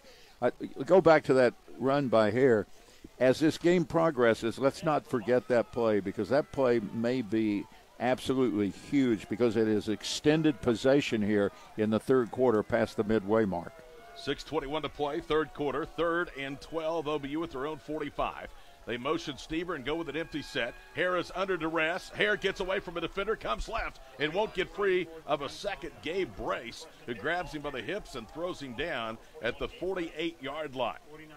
Good job by Preston Hare to keep possession of that football. Gabe Brace came with the left hand, tried to punch it out from behind, but that ball didn't come loose. They'll give him 4 to the 49, but it's still well short of the yards to gain. So we'll see Hayden Ashley on the punt for a second time in as many possessions here in the 3rd quarter for OBU. 19-10 Bison, a low-scoring game, a rarity in the history of this series between these two programs. Under 6 minutes to go in the 3rd, low snap. Ashley digs it out, now boots it to the far side. Hits at the 23, turns over, is going to roll dead inside the 15 near the 11-yard line. Another good punt by Hayden Ashley. And again, inside the 20, UAM will start. 15 of those punts this season by Ashley have been inside the 20, starting field position for the opposition. I'd like to look into Hayden Ashley's eyes, his intensity. because just his body language looks like he's intense, and he kicks the ball out right. He had to be intense the last time on that bad snap that he jumped up to catch. 39 yards on that Ashley punt. Line of scrimmage for the Bull Weevils at their own 11. Ashley helped turn the tide of this ball game with a punt that rolled dead inside the 5 in the first half, resulted in the first points of the afternoon on a safety when Chase Crosby snapped it through the back of the end zone. First down, handoff again to Dean. That's not Dean. Instead, that's Logan Penn. And Penn is across the 15-yard line, close to the 16. There you go, 4 or 5 more yards, guys, on first down. That's been a problem for this Bison defense against the last 2 opponents. And they just brought Dean back in. Give him 4 to the 15, so it's second down and 6. Dean has done the lion's share of the work, and he gets another carry on first down. Gets out of contact to the line of scrimmage and running left. Gets up to the 21, a gain of 6, and that's going to be very close to the needed yardage for another Bull Weevil first down. Nice penetration by Seth Meacham, but he just couldn't get loose of the left tackle. If the left tackle might have had a little hands on him. Line of scrimmage at the 21. It's third down at about 1.5 yards for Arkansas-Monticello. This time, Brown keeps it. He has a first down. He's across the 25, still going 30, 35. Look at him, drag tacklers with him. Then gets a shove from behind and a push for the offensive lineman all the way up to the 42-yard line, a gain of 21 on third down and short. Demillion Brown broke at least 4 tackles there and then carried 4 tacklers after that. Yeah, 15 yards after where he should have been knocked down to the turf. This has been a disappointing second half from a tackling standpoint for Brandon Morris's defense. First and 10 Weevils, tied in left, single setback Dean. They fake the handoff. Brown roll it out right. Looking downfield, there's contact, and we're going to get a penalty. He was looking for DeAndre Washington, and he was tied up with Eric Preston. They're going to get Preston for pass interference. Preston did run into the wide receiver. The ball was severely underthrown, but Preston didn't know where the ball was. Man, that was not a real well-thrown football from Demillion Brown. Now there are 3 flags. There's 3 flags, but I think it's going to be all against. Pass interference. Defense number 14. Penalty 15 yards. Automatic first down. Yeah, it's all going to be against Eric Preston, so the ball now goes into OBU territory. It'll be first down and 10 for the Bull Weevils at the 43-yard line. And now we're going to get a timeout. Or will we? No, they're going to move the ball from the middle of the field to the left hash. Preston didn't go to Scotty's school of look over your shoulder. That's right. Dean on the handoff, running left, breaking tackles, down the boundary 30, 25-20, and Devontae is out of bounds inside the 20-yard line, so a red zone opportunity now for Arkansas-Monticello with 3:52 to play in the third quarter. You don't want to panic. You don't want to make too much out of it, but you kind of feel right now Big Mo has gone the other way. Boy, and they've changed the tempo, too. They quick snap it, get it to Devontae Dean, breaks a tackle at the 10, running left to the 5, and then is run and pushed out laterally at the 5-yard line. So he gets 16 more. On the last 3 snaps, it's been 22, 22, and 16.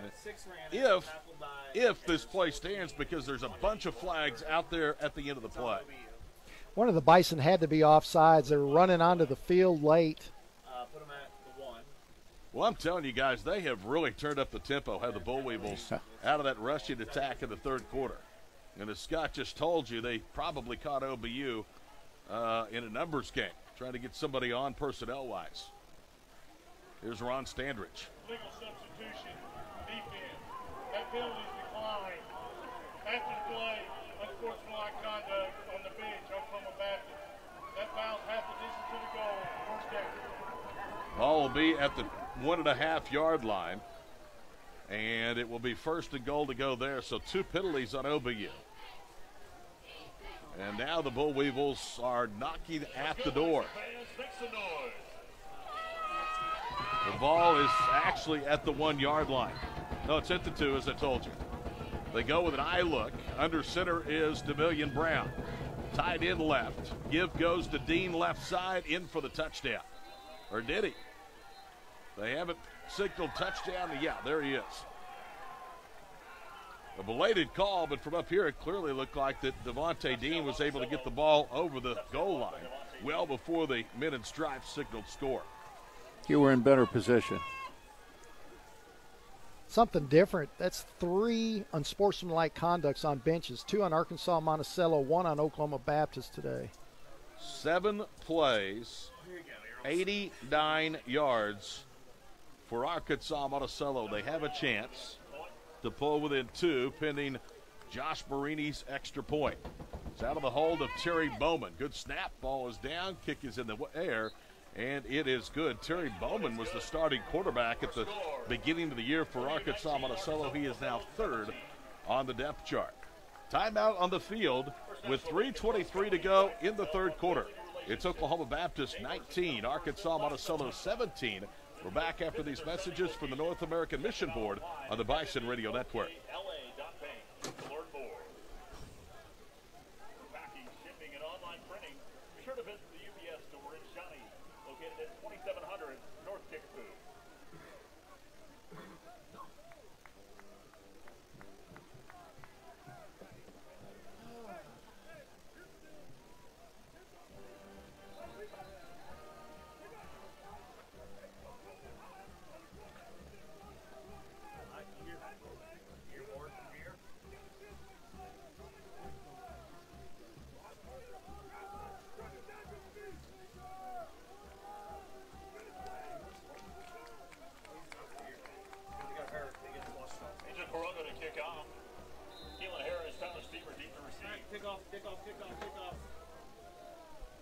That's 36 kicking off.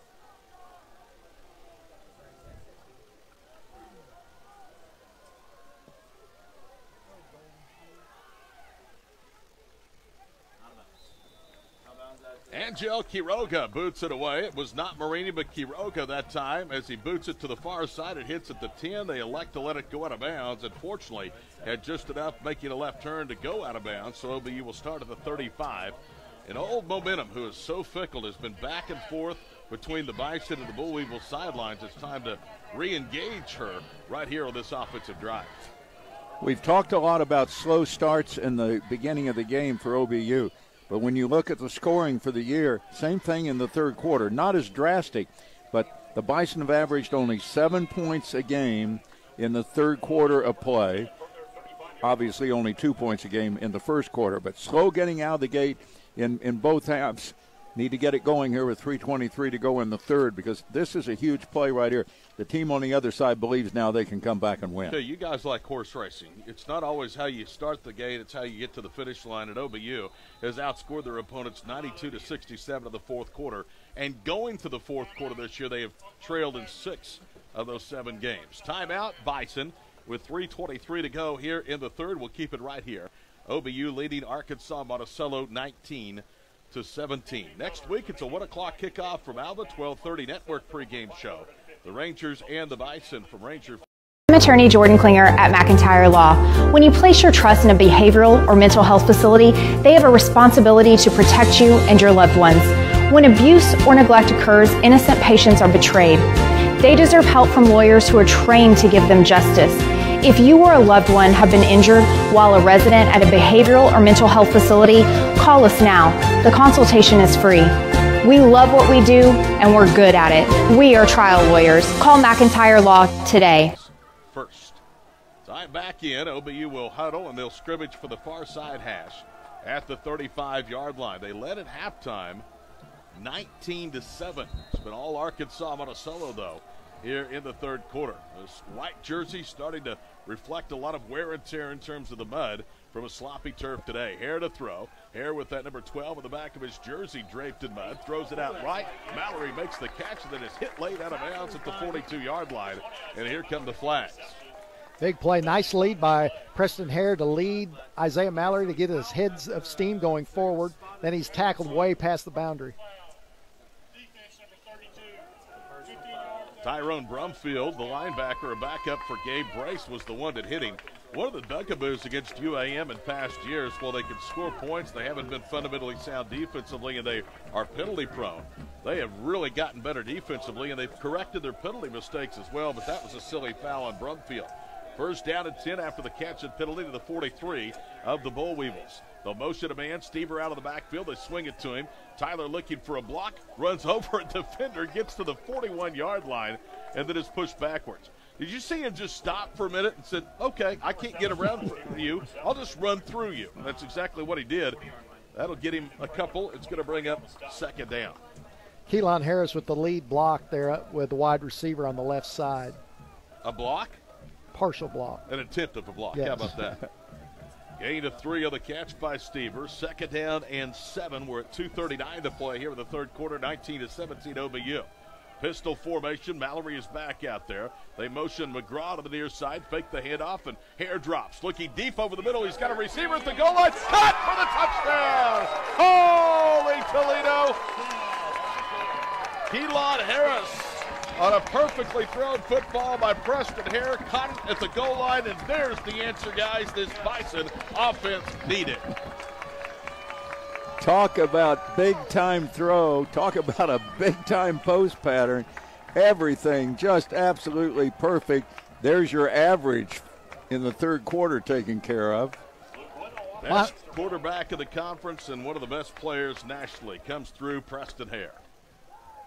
Here is Luke Wendell on for the point after try. Ashley gets it down. Wendell approaches and splits the uprights. And with 2:24 to go in the third quarter, it's Oklahoma Baptist 26, UAM 17. Scotty, sorry to have cut your thought off.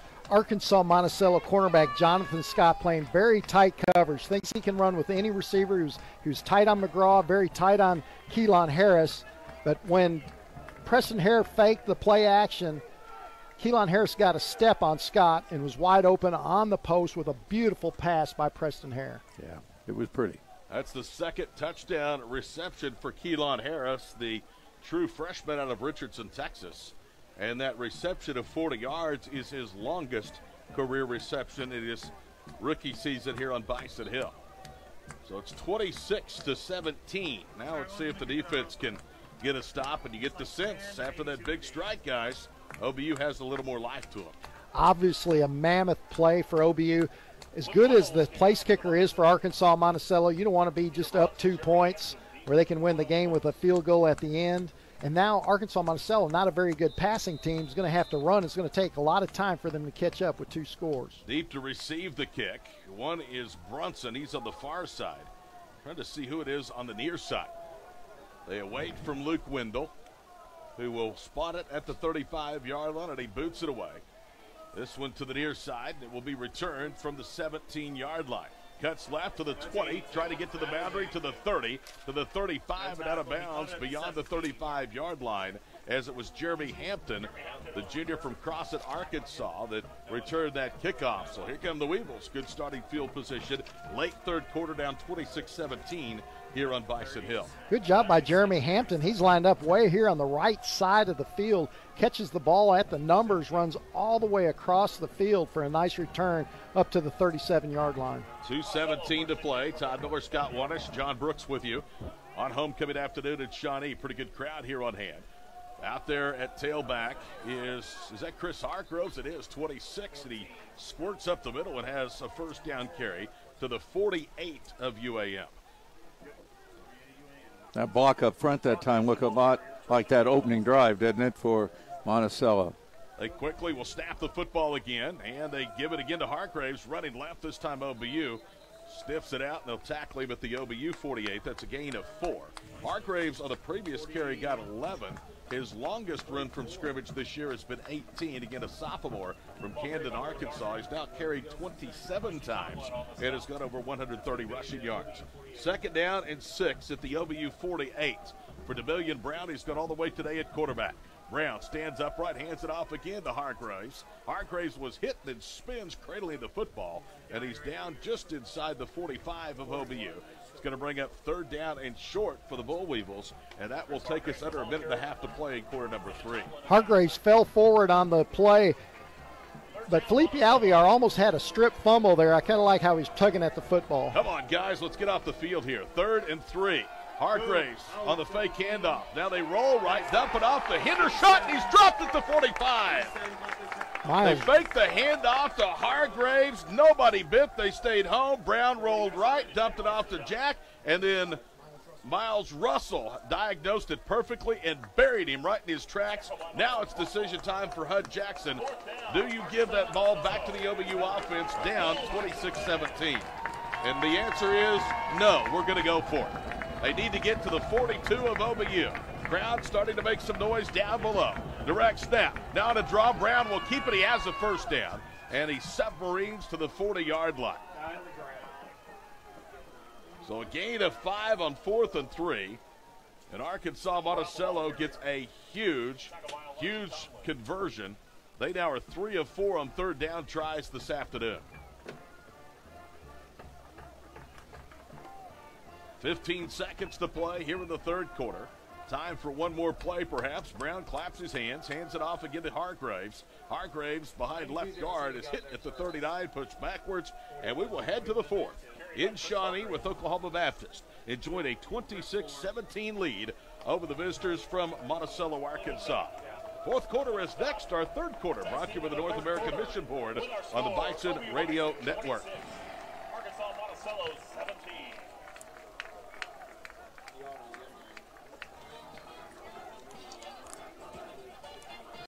McIntyre of McIntyre Law. We have over 100 years of combined litigation experience fighting for Oklahomans injured as a result of oil field accidents. Oil companies are pushing hard to produce quickly while prices are high, and sometimes safety takes a backseat to profit and people get hurt. Injuries sustained in the oil field are often catastrophic and even fatal. If you have been injured and want to learn more about your rights, call us right now. The consultation is free. We love what we do and we're good at it. We are trial lawyers. Call McIntyre Law today.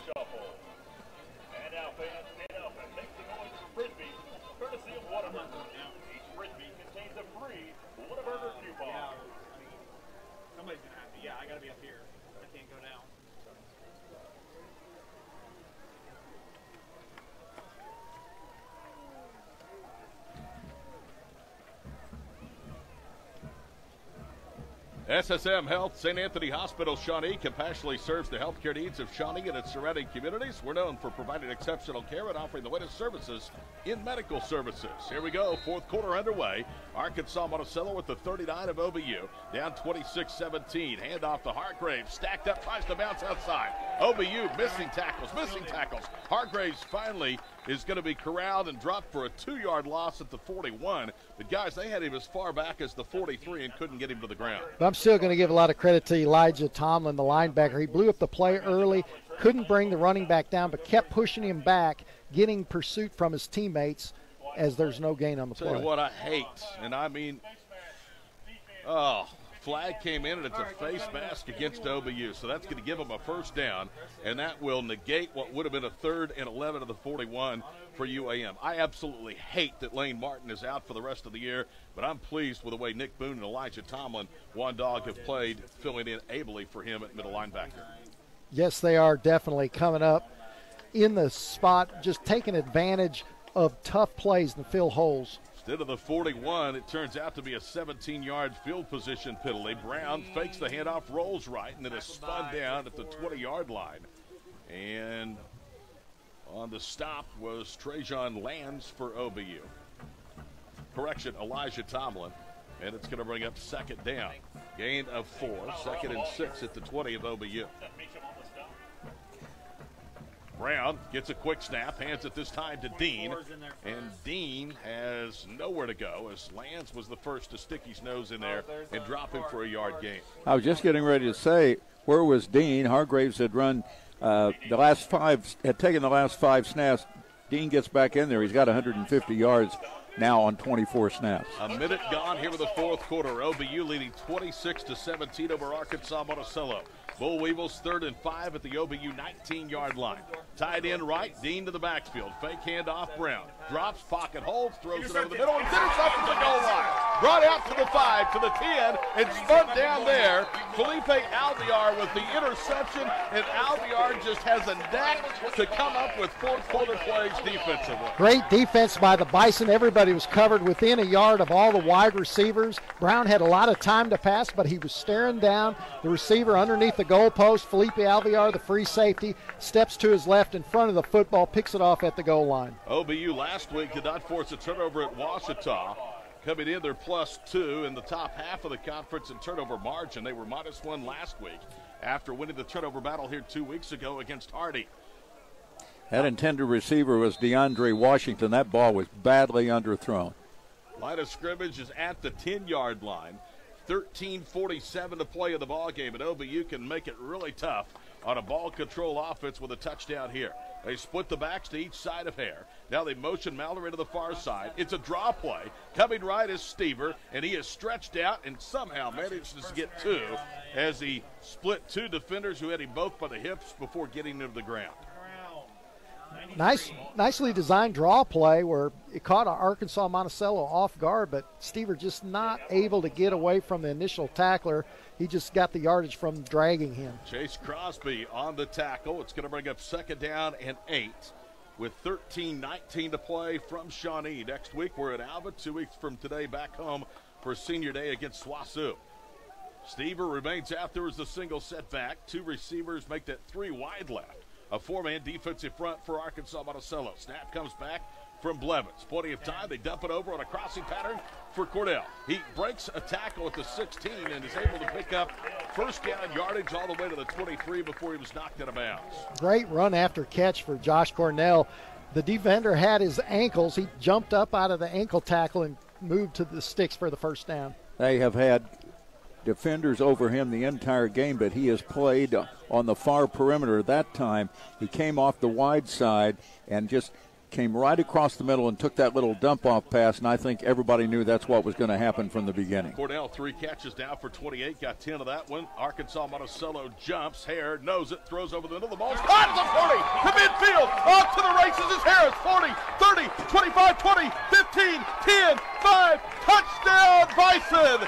Holy Toledo, Keelan Harris made a leaping grab and then sped away down the middle of the field for a touchdown, and OBU has taken command of this game in the 4th quarter. Hold on. Penalty on the 38-yard line. Okay, never mind, go ahead.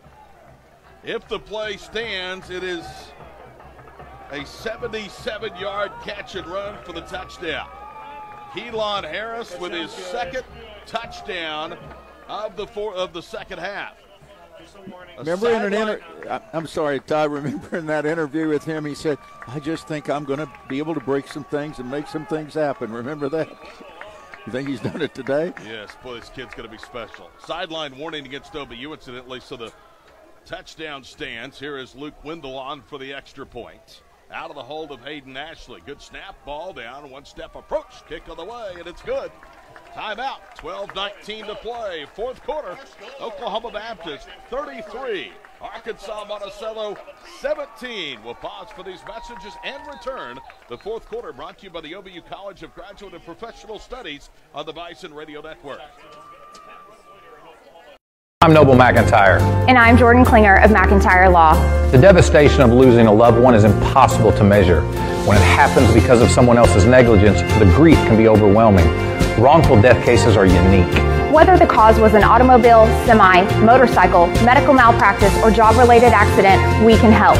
If you want to know more about your family's rights, call us. The consultation is free. We love what we do, and we're good at it. We are trial lawyers. Call McIntyre Law today. Preston Hare came in needing 157 yards to eclipse 7,500 passing yards in his career. He has done that and more. In fact, he's threatening for a 300-yard passing day against Division II football's 6th best pass defense from Arkansas-Monticello. A 3-play, 90-yard drive for the Bison, 77 on the great catch and run by Keelan Harris, who has a 2-score day. And now Preston has ran for 2 and thrown for 2. And he now has 9 career touchdown passes in 3 games against the Bull Weevils. Keelan Harris's mom has just auditioned for the OBU Palm Squad, and I think has a pretty good chance to make it. She's downstairs. She is celebrating. People were asking who. She said, "That's my boy. That's my boy." Through the air, that's one shy of the longest touchdown play for OBU this year. Cordell had a 78-yard touchdown reception last week at Ouachita. That one's 77. It's now 33-17 Bison. Here is Wendell's approach. A sky kick to the near side and a wave for a fair catch and make it to the 24, so they'll advance it only about a yard. And it will be first down and 10, Arkansas-Monticello. Harris, 3 catches now for a career best 131 yards and 2 touchdowns for OBU. John alluded to Preston Hare maturing more. As Todd pointed out, Arkansas-Monticello jumps on the play. He has a free play. He goes for the longest receiver, and as Keelan Harris tips the ball to himself, and with that speed, he was gone. 33-17 Bison, first and 10 Arkansas-Monticello at their own 25-yard line, moving from right to left. Stretch play, coming left, Alex Day cuts right and is belted down beyond the 30-yard line. So he'll get a little more than 5 on first down, and that will take us under 12 minutes to play in the ball game. And here we go again, guys. The Bison dominating and owning the opponent in the fourth quarter. Trajan lands on the tackle. 2nd and 5, and it's a keeper this time by Brown, and he shoots up across the 35 for a first down to the 36. That's the only thing that really helps Arkansas-Monticello. They're doing the hurry-up offense, but if they move the sticks, they stop the clock. Wide receivers left and right. Brown turns and hands it off, this time to Alex Day, and they had him again. And Day gets across the 40 up near the 42-yard line, but a flag thrown right into the middle of the pile. So we'll have to read this infraction. Through 3 quarters, Arkansas-Monticello has been penalized 7 times for 59 yards. This one's going gets them. When the flag first flew, I thought it was going to be a face mask. Certainly thrown to the area of what would have been a face mask. Here's Ron Standifer. It's against the tight end Jack Hendershot. And against UAM, again, that will be their 8th penalty today. They come in the top half of the conference in penalty yardage per ball game. So the line of scrimmage goes back to the 29. It's first down from there. Handoff again goes to Day, running left. Alex across the 35-40, out of a tackle there, and is down to the 43-yard line. Finally, Keelandis Colton got him to the ground. He also had some help from Miles Russell. Makes you really appreciate a guy like Preston Hare, where Arkansas-Monticello can't go to the air like OBU can. On the ground, they hand it again to Davis, or Day, running right up the middle, and he's to the 49 of OBU, and that's going to be enough for a first down. Guys, you just can't let them overcome in 2 plays on the ground, 1st and 20, and that's just what they did. The ball at midfield now. And all they're doing is running the ball. 11:03 to play in the ball game. Handoff again. This time it's Dean running left, and he slipped, and now a flag comes in at the end of the play. As he slipped, he also was grabbed by the ankle by Josh Redmond. Safety Eric Preston is playing off the ball about 15 yards off the line of scrimmage.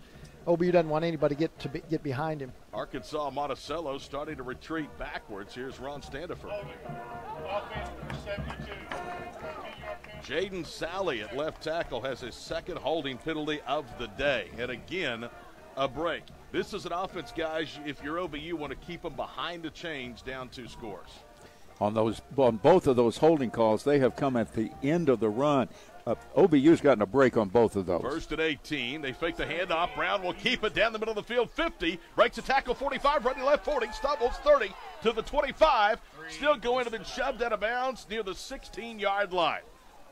Keelandis Colton, the man to push him out of bounds. And he was the last Bison defender that stood between DeMillion Brown and a 58-yard touchdown run.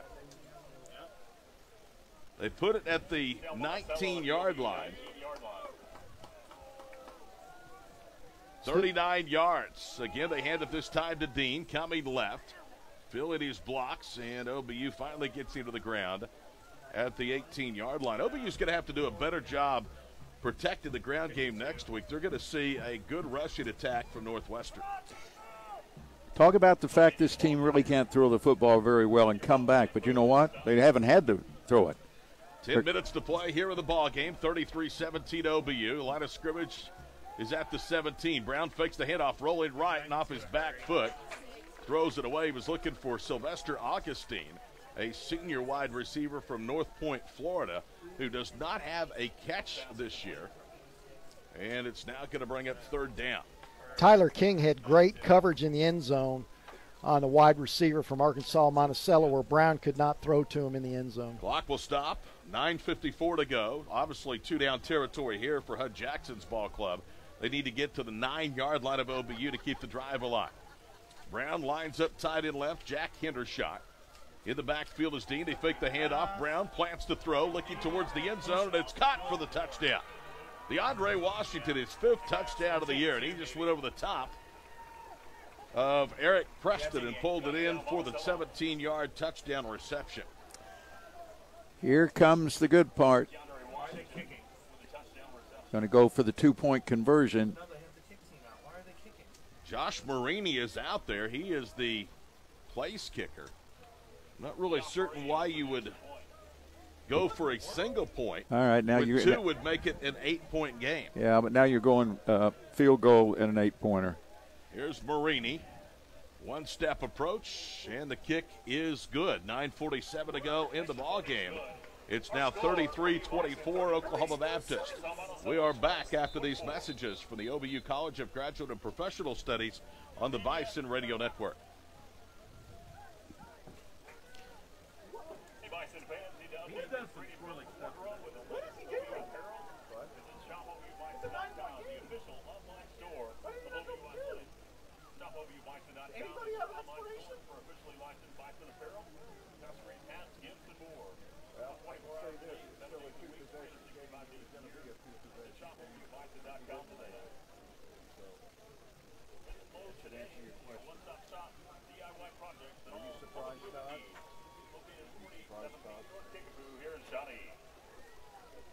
Todd Miller, Scott Wattish, John Brooks, John Zonlow, our network crew. We are at Crane Family Stadium at the Herd Athletic Complex on this beautiful Saturday afternoon.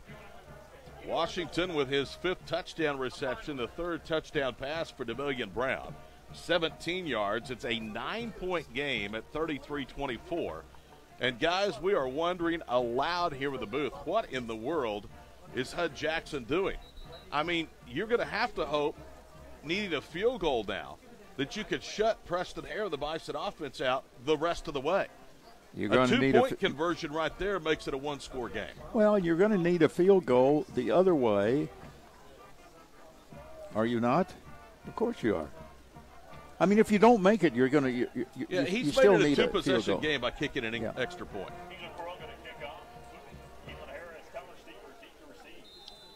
Tyler King was covering DeAndre Washington the first time he covered him. Brown could not hit him in the end zone. The next time, getting help from Eric Preston, but King got pushed off by Washington for the easy score. Hiroga to kick it off at the 35-yard line, and this is a sky kick to the near side. Keelan Harris comes up, plays it on the roll at the 20. Harris running wide left, looking for a block to the 25, cuts right to the 30, and then Harris finally has that return ended near the 32-yard line. So a return of 12 for Keelan, who again has well over 100 receiving yards today in his first multi-score game on Bison Hill. And here comes the offense, needing to score, leading 33-24 with 9:38 to play in the ball game. Talk about a man with confidence. Keelan Harris loves to return the ball, and with that long touchdown, ball rolling in the mud, he picks it up and still returns it. Isaiah Mallory is in the backfield. They'll go with a pistol formation this time. 2 receivers wide right, 2 split wide left. Ball in the middle of the field as OBU travels from left to right. Hare on a blitz, throws it out left, has a receiver. That's Cordell at the 32. And then he tiptoes his way out of bounds to the 37, a gain of almost 5. Just a quick little flare pass thrown out by Preston Hare. Christian Jefferson, the free safety from El Dorado, Arkansas, was the one that got him out of bounds. Harris comes in to replace Jacquez Henderson. Might have got him out of bounds, but the clock has run 10 seconds since that call was made. Now it's run 15 seconds, so maybe he didn't get out of bounds. Although we know he went out of bounds. 2nd and 5 in the 37 for the Bison. Clock winding towards 9 minutes to play in the ball game. They fake the handoff. Here comes the blitz. And Hare dumps it off, and he threw it right at the feet of Gabe Brace. UAM last year used a pick six in the second half to win a offensive battle in Monticello. And that one, had Brace been able to hold on or at least get his hands on it, maybe turns this game today as well. 3 boll weevils right there. Not one Oklahoma Baptist Bison in the area. Hare got by with one there. 3rd down and 5. OBU needs to convert. They need to get to the 42 of their own end of the field. Just under 9 minutes to play, leading 33-24. Direct snap back. Here comes the pressure. Hare eludes it. Steps up, throws over the middle. The pass is incomplete. He threw it low, and he was looking for Shea Garner, who was well defended at the 46. And that was not the offensive possession that Chris Jensen and OBU was hoping for, a 3-and-out after Arkansas-Monticello just used a 3+ minute drive to get this down to a 9-point game. Preston Hare threw the ball low in the pocket of the zone where only Shea Garner could have caught it low, but Garner couldn't come up with it. I think Preston Hare, if he kept that running lane right, he would have ran for the first down. Here is Hayden Ashley to punt back at the 23-yard line. Good snap. Ashley runs right. Now Rugby Styles kicks into the 45. It's going to roll to the 35 and down to the 30. A lot of times, Hayden Ashley gets 30 yards plus on that roll. That stopped, and then fortunately OBU was able to get 10 extra yards on what would have been a less than 25-yard punt. It turns out to be a 33-yard punt and roll. And UAM down 9 takes over at the 30. Yeah, that pigskin just flopping in the mud, not going to get much roll. When you have those fast tracks, Hayden Ashley gets that end-over-end forward roll, gets that long roll, but not on this soft field. One, don't you like games like this, Mutters? Oh, I like Mutters. I like Gothard saying his mutter was a mutter in the interview. Hand off to Dean, up the middle, 35, and up near the 40-yard line goes Devontae Dean, who's threatening to go. Ball carrier. With Alvear on the stop. To play. Quick snap, pitch left. Dean coming left and out of bounds, and that's going to be a late hit. Elijah Tomlin was the one that hit him late, and a flag was thrown. Right now the run ends at the 43-yard line, but a 15-yard late hit penalty will put this ball into OBU's into the field. After play, personal foul, late hit, defense number 41. 15 yards, first down. Sorry, Elijah, it was not you. It was Josh Arnold, 41, not 44, that's guilty of the late hit. First down, Weevils at the OBU 42. We talked earlier in the game about a short possession there late in the first half for Arkansas-Monticello. That led to trouble, that possession. Hand off to Dean. Coming left, 30, and out of bounds at the 28-yard line. OBU just cannot stop this ground attack. Sorry, Todd, on the interruption. I was trying to make the point. That possession before they had to punt it was 53 seconds. 14 more to the 28-yard line for Devontae Dean. Back to the ground game again. Dean with running room up the middle. Finally spun down at the 19. The football came out.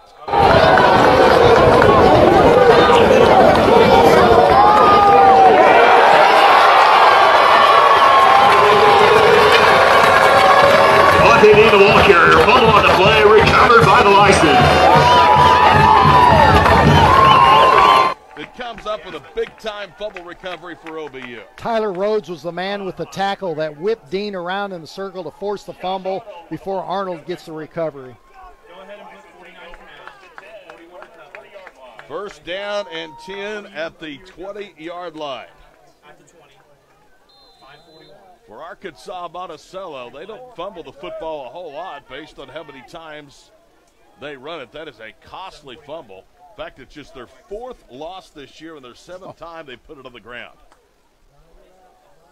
Hare with Mallory in the backfield, 7:49 to play. Isaiah now will shift into a pistol formation. Here comes the pressure up the middle. Hare fakes the handoff, rolling right, running out of time, throws it out of bounds near side. And now defensive coordinator Walker Ashburn is going to dial up the pressure every single snap on Preston Hare of the Bison. Just remember, the last possession was only 53 seconds. And if the ball isn't fumbled, that train was coming down the track pretty strong. You need to run some time here. Clock stops, 7:44 to play in the ball game. OBU 33, Arkansas-Monticello 24. Hare, direct snap from Blevins. Steps back, pump fakes, pulls it down, gets it over the middle. It's caught, and that is a first down reception by Jacquez Henderson. At the 31-yard line, he made the catch as he got inside of Tyrone Brumfield, and Brumfield tackled him immediately. But that's a great job of knowing where that first down marker is by Quest. And Jacquez Henderson used his body to block Brumfield out, and Hare threw it to his open side. You know, we said a lot about Josh Arnold on the recovery, but it was Aviar who forced the fumble, so he's had the interception at the goal line and the forced fumble. Telling you what, Felipe has a nose for plays in the fourth quarter. OBU +2 today on turnovers. That is huge. 11-yard catch for the first down from Jacquez Henderson to the 31. Mallory in the backfield with twins left and right. Here comes the pressure. Hare stands tall, guns it over the middle for Cornell. Cornell dragging a tackle with him, has a first down. Oh, my goodness, to the 44-yard line. And I look to my right, and Brooksy looks like a kid that just stole a cookie out of a cookie jar. Grinning from ear to ear. Yeah. Just a simple little slant. Josh Cornell runs a slant just 4 yards up the field, wide open, just dumped off by Hare, and then, of course, Cornell just uses his power and goes the rest of the way. Well, it's so huge. It was going to be second down. Now you moved the chains again. You just bought yourself another free snap. No matter what happens, you bought another snap, and the clock is now under 6.5. OBU leading 33-24. And they're marching again. First down after a great effort by Josh Cornell to the 44. Mallory in the backfield. Here claps his hands. Here comes the pressure. Gets a block for Mallory, rolls right, and now dumps it off. Looked like Chris Jensen was the intended target on the near sideline. And it's second down and 10. Cornell could run that slant all day with Jonathan Scott playing outside of Josh Cornell. Could do the slant all day long. Preston Hare's white numbers, 12 on the front of his jersey, look like they could be reused in 2 weeks. The back of his jersey, a little more brown. He has been active not only with his arm today, but running the football. Has 2 touchdown scores. Second and 10 of the 44. 2 receivers make that 3 receivers left. Here comes the pressure. They hand it off to Mallory, and Isaiah is tripped up at the 46. That was a great call, guys, because that was an ankle tackle away from being a first down and more as they caught the Bull Weevils in a blitz. Timeout UAM, and we'll keep it right here with 6:01 to play in the ballgame. OBU 33, UAM 24. Yes, beautiful call, Todd, but defensive lineman Rodney Summerall. Attorney Noble McIntyre, McIntyre Law. We have over 100 years of combined litigation experience fighting for Oklahomans injured by medical malpractice and medical devices. These injuries are caused by medical products including defective hip implants, hernia mesh and breast implants, and IVC filters, as well as drugs such as valsartan, Xarelto, and Xeljanz. If you have been injured and want to learn more about your rights, call us right now. The consultation is free. We love what we do, and we're good at it. We are trial lawyers. Call McIntyre Law today. Shy of tying the record is 64 pass attempts. 5th most in a single conference game. Nothing like that today, but OBU in a different way trying to win this football game. Here's a big third down conversion out of the Bull Weevil timeout. 3rd and 8 at the 46-yard line. At 6:01 to play, 33-24 Bison. Preston Hare has Tyler Stever in the backfield. 2 wide receivers left and right, a 4-man defensive front, and somebody moved. That's going to make this conversion that much more difficult. For the snap, false start. Still go back to 18. 5-yard penalty, 3rd down. It was an easy call for the line judge across the way as Noah McGraw took a step right in front of it. I still go back to that catch by Cornell and then getting that first down. When you bought that, that's part of why that timeout had to be forced. 3rd and 13, OBU with the 41. Jacquez Henderson lines up from slot left to slot right. Hare rolling right. Lobs it to the near side. He's got Carter wide open to the 35, and he's out of bounds. And that will be enough to refresh the down marker. Beautiful route by Shea Garner. He stutters, gets by Christian Jefferson, then turns it on, gets behind him. Perfect pass by Preston Hare to drop the ball in the bucket. 24 yards on the catch and first down. Make it 25 as it's at the 34-yard line of UAM. Grandma and Granddad yelling right down in front of us, Shea Garner. Tell you what, they have all the reason in the world to be proud of that kid on the field and off. He's a super, super young man, and he is a junior out of Skiatook. Hare remains out there in the backfield along with Stever. Two receivers left and right for the 34 of UAM. Here comes the blitz. OBU picks it up. They throw it out left for Henderson, and a good open field tackle at the 30-yard line. Lorenzo Credit came charging and took the legs right out from underneath Jaquez Henderson. The gain is only 4. 357 passing yards today for Preston Hare. And Monticello will use the second of their 3 timeouts. And things starting to get very dire for Hud Jackson's ball club with 5:11 to play. Nice concentration by Jaquez Henderson as well, as I think that ball was tipped at the line of scrimmage again. When it changes direction, it's hard to make that catch. The most passing yards given up by the Bull Weevil defense this season. 357 yards for Preston Hare, his 5th career game of 300 or more. And in the last 2 years, he has thrown for 457, I believe, last year, and we told you 350 plus here today. They actually put the ball down to the 29, so he got 5 on that reception. Second down and 5 OBU, and now the Bull Weevils have got to get a stop. Or this game is in dire straits for them with only 1 timeout remaining. Eli Paul has been brought into the lineup. He's one of 2 tight ends on the right side. Look for Keelan Harris, who split short left of the slot to the near side. Harris motions to the far side. Now starts back to the near side. Hare hands it off to Mallory. He's stretched out, trying to get to the corner. Isaiah didn't get much. He'll get to the 26-yard line. It'll be a gain of about 3. It's going to bring it 3rd down and a couple for OBU with 5:04 to play in the ball game. Good job by Isaiah Mallory, eluding the linebacker. Had one arm wrapped around his waist, 2 yards deep in the backfield, broke that tackle for a gain. 3rd down and 2 for the Bison. OBU trying to have their best 8-game start in the Division II era, an even break of their first 8 games, with 2 road games and 1 home game remaining over the final 3 weeks of the season. 0 set, nobody in the backfield for Hare. Trips to the near side, 2 split short left. Now it's a draw for Preston, and they spied on him that time. They got him, but not before he is dropped for a first down carry to the 19. Preston Hare, tough in the pocket, standing in there with passes. He's tough with the run up the gut. Tyrone Broomfield with the tackle. They've spotted the ball at the 20, or make that the 19-yard line.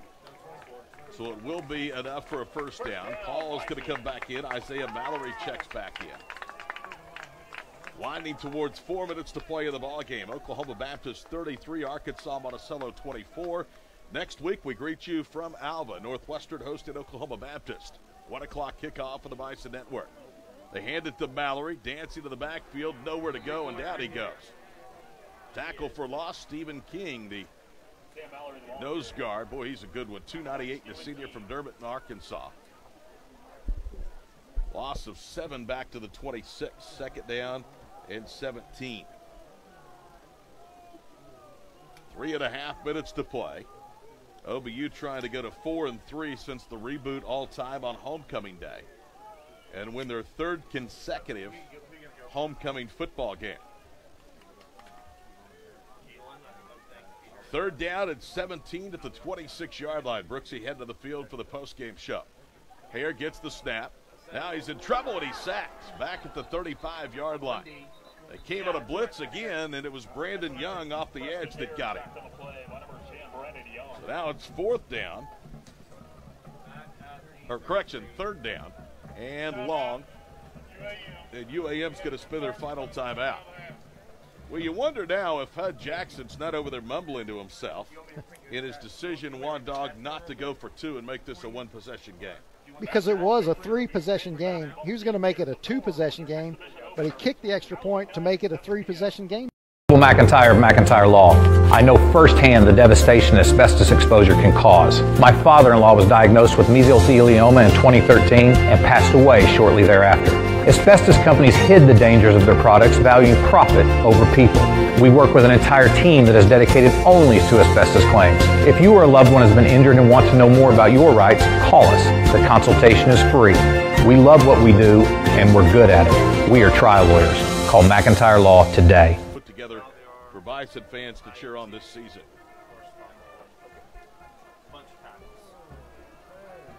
Third down and 19 with the line of scrimmage at the 33-yard line. Oklahoma upset today in Manhattan, Kansas by the Wildcats. That probably ends the Sooners' hopes of getting into the national semifinals. Hare directing traffic, awaiting the snap back from Zach Blevins. Gets it, drops to the 41, rolls back to the 42. Being pursued and throws it near side, and it is caught by Josh Cornell, but he was out of bounds. So now it's fourth down. More than likely, you would think Hayden Ashley would come on and try to pin Arkansas-Monticello deep, needing a touchdown and a second score to win this ball game without timeouts and only 3:08 remaining. Here comes Ashley.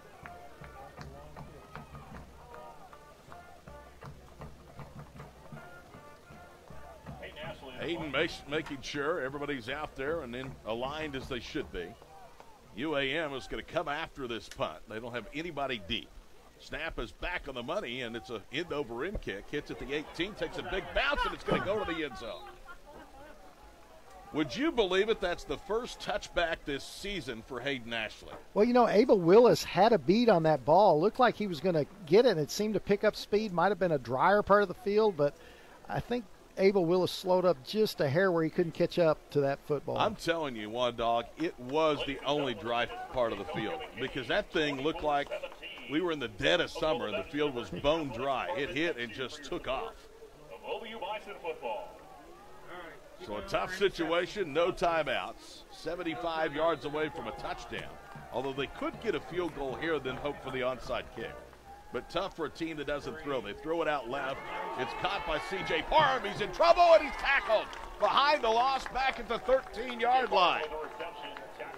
Kelandis Colton read it perfectly, Scott, and dropped him for a huge loss on first down. Not only did Colton make the tackle, but he was being blocked at the same time, fought through the block of the wide receiver and made the tackle.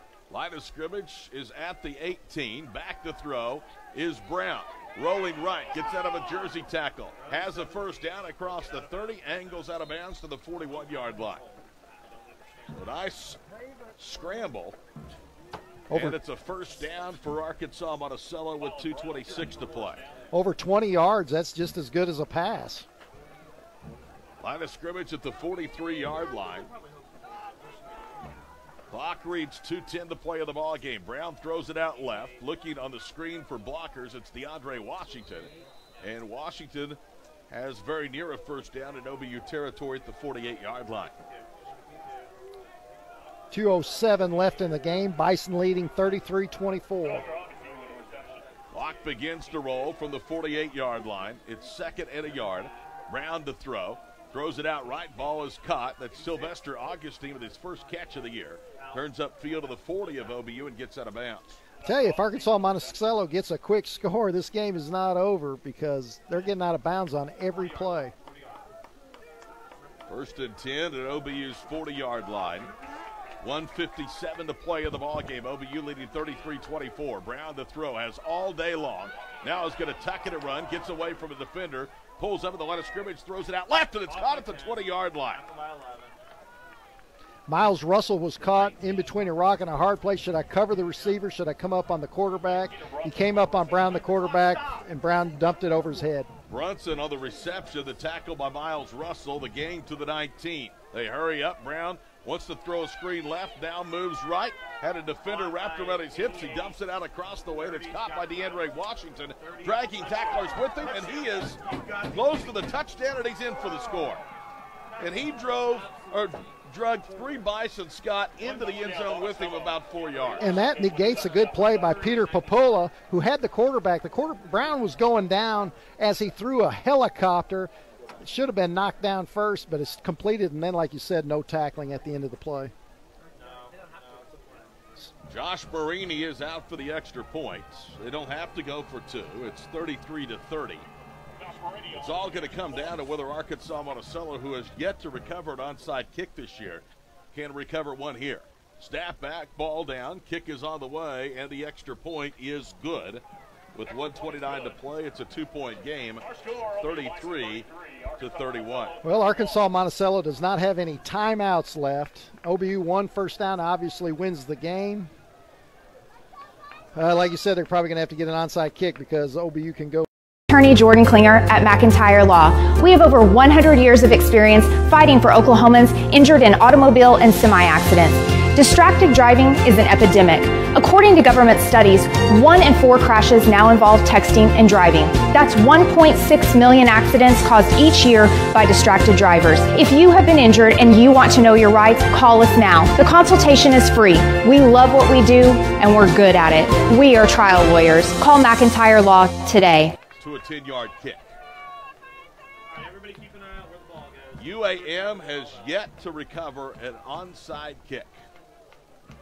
OBU has the good hands team out there. Josh Marini will be the one that will do the honors. He's going to kick it to the left side. Josh looks to the near side. Now make sure everybody is set. Now waits for the signal. Needs a big hop right here. And here is the onside kick. Got a big hop, but Keelan Harris falls on at the 48-yard line, and that's going to do it. Boy, Keelan Harris making some plays on offense. He likes to return the kicks. Great job by Harris. He's watching a bounding ball going through the mud, takes a high step, and then a short hop, and he's on his knees. He follows it and pulls it into his stomach. No chance to lose that football. There's your ball game. OBU will go into victory formation, and they are going to have a hard-fought homecoming victory over Arkansas-Monticello and even their record at 4-4. And Scott, I'm telling you, this is one of the biggest games in OBU history. They needed something good to go their way in this reboot after tough losses to Harding and Washita. There's the first kneel down back to midfield by Preston Hare. Well, you knew the mountain was a high mountain to climb when you had Harding come in, and then they got even higher when you went into Washita Baptist. So you knew you hit the top of the peak and you're coming down a little bit, but there are no gimmies. I don't care who you're playing in the Great Athletic Conference, Great American Conference. There is just no way that there's gimmies. You have to play to the wire to win in this league. OBU can take it all the way down to 43 seconds if they so choose. More than likely, they're going to take it down to 1 and then call a timeout. The safety is Noah McGraw. He's about 15 yards behind the line of scrimmage. Preston accepts the snag from Blevins, steps up a yard, takes it at the 47, and that should do it. OBU will not have to snap the football again, and the Bison are going to win on homecoming Saturday at Shawnee. It was not without a scare from Arkansas-Monticello, but OBU holds on for a 33-31 football victory over the Bull Weevils. Stay tuned. Our postgame show is coming up next with comments from coaches and players on the Bison Radio Network. That's the end of our contest. Our final score: OBU Bison 33, Arkansas-Monticello Bull Weevils 31.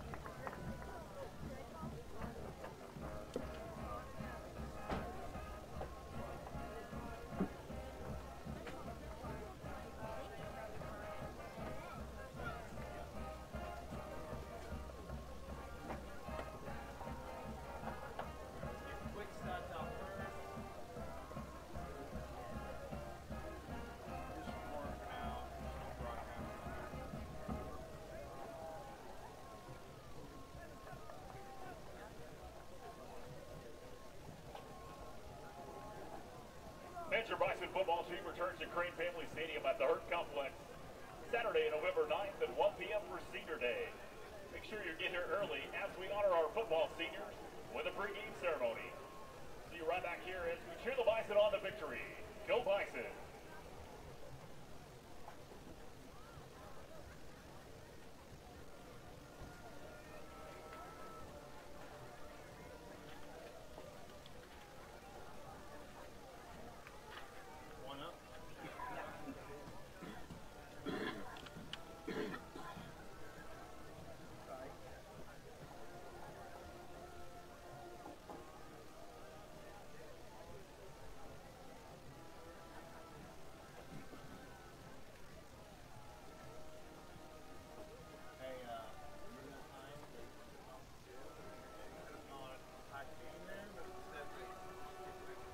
Hi again, everybody, and welcome back here to Crane Family Stadium at the Hurt Athletic Complex. Todd Miller, Scott Wallace, John Brooks is down to the field, and we will hear from Brooksy with Chris Jensen, also at least Keelan Harris, maybe some other players as well, in the wake of Oklahoma Baptist's homecoming victory 33-31 today over Arkansas-Monticello.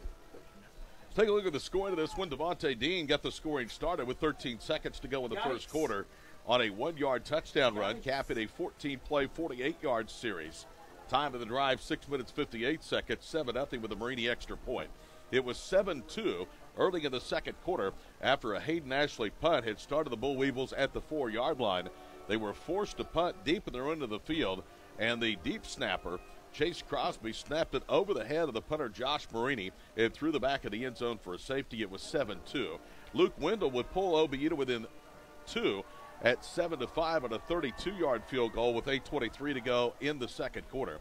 Preston Hare then took things in his own hands, scoring on a 4-yard and 16-yard touchdown run. It was 19-7, and that's the way the two teams would go to the halftime locker room. Scoring, though, in the second half, Josh Marini got things going on a 42-yard field goal. They had a 7-play, 36-yard drive. In 3 minutes and 28 seconds, it was 19-10. Devontae Dean, who had a huge game running today, had yet another touchdown, his second of the ball game, this one from 1 yard out. 5 plays, 88 yards, time of the drive 2:08 for UAM. 19-17 was the score. OBU then came back with 2 big strikes through the air. One a 40-yard touchdown pass to Keelan Harris, the other a 78-yard reception to Harris. Those combined for 6-play drives in just over 2.5 minutes, and all of a sudden after the dust had settled, OBU had a 33-17 lead. If things would get tight, Arkansas-Monticello came back and they scored on back-to-back possessions, starting with 9:47 to play in the ballgame. DeAndre Washington on a 17-yard touchdown pass from DeMillion Brown. The extra point made it 33-24, and then Washington a 19-yard touchdown reception, dragging defenders with him the last 5 yards. And that capped a 6-play, 80-yard drive in 1:31. And after the onside kick was foiled by OBU, Keelan Harris, of course he would make the fumble or the onside kick recovery. OBU took two knees to win it today, 33-31. We'll take a look at the complete statistical rundown in just a moment. Arkansas-Monticello with 459 yards of total offense today. Oklahoma Baptist, who ran 7 fewer plays than the Bull Weevils, 461 yards. Preston Hare with 355 yards passing against the nation's number 6 pass defense. OBU ran for just 106 yards, and the leading rusher today was, guess who, Preston Hare with 62 yards. It will have a complete rundown of the statistics in just a moment. We're waiting Brooksy down on the field with Chris Jensen. And again, we expect to see Keelan Harris make an appearance on the postgame show as well in the wake of a 33-31 Oklahoma Baptist victory. The Bison now have split their first 8 games. It's their best 8-game start in school history in the Division II era. And again, this program has only been around since 2013, only playing Great American competition since 2015. Very winnable, but tough games remain. Next week in Alva, 1 o'clock kickoff against the Rangers. Back here on November the 9th for a 1 o'clock game against Southwestern. Get here early and support the seniors on Senior Day. And then the finale coming up in 3 weeks from today in Bethany against Southern Nazarene. Bison football brought to you by the First National Bank and Trust Company, where our team is committed to serving yours. Visit our Shawnee branch to find out more about our products and services, and check us out online at fnbok.bank. That's the First National Bank and Trust Company, your bank for life, member FDIC. Let's go down to Brooksy with Chris Jensen.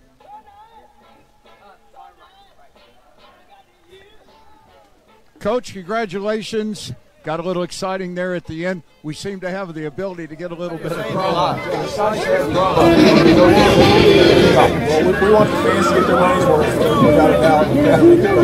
What a phenomenal effort all the way to the end. I understand all you guys for getting it out, having a lot of grit today.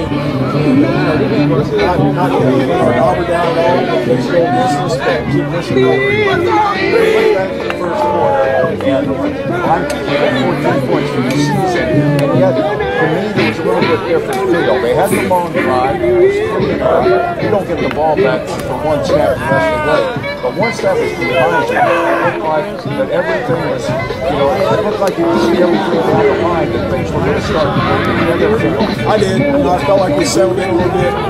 Defending the quarterback was critical. He got some bigger runs late when they were trying to move the ball in 2-net drill, but I think we contained the quarterback pretty good over the course of the game. So that was probably the difference we made. All right, I'm going to visit in a moment with Felipe Alvear on the defensive side and with Keon Harris on the offensive side. I recall an interview that Todd had with the young kid Harris, and he was talking like he was a senior. He said, "I'm going to make something looks like somebody. Looks like somebody's got that magic." He does, and no matter how good he is on the field, he's even better off the field. And what a phenomenal young man. I'm so proud of him. He deserves all the praise and accolades that he gets, all the recognition he gets. He works really hard on and off the field. I'm proud of him. He's a great representation of Bison football. He gets in the right spot. He had 5 tackles. He was in the right spot at the goal line. The ball's a little bit underthrown. You got to catch the ball, but the forced fumble he makes later. Yeah, those are 2 huge plays in the game. And turnovers are critical today. And so I'm very proud of Felipe as well.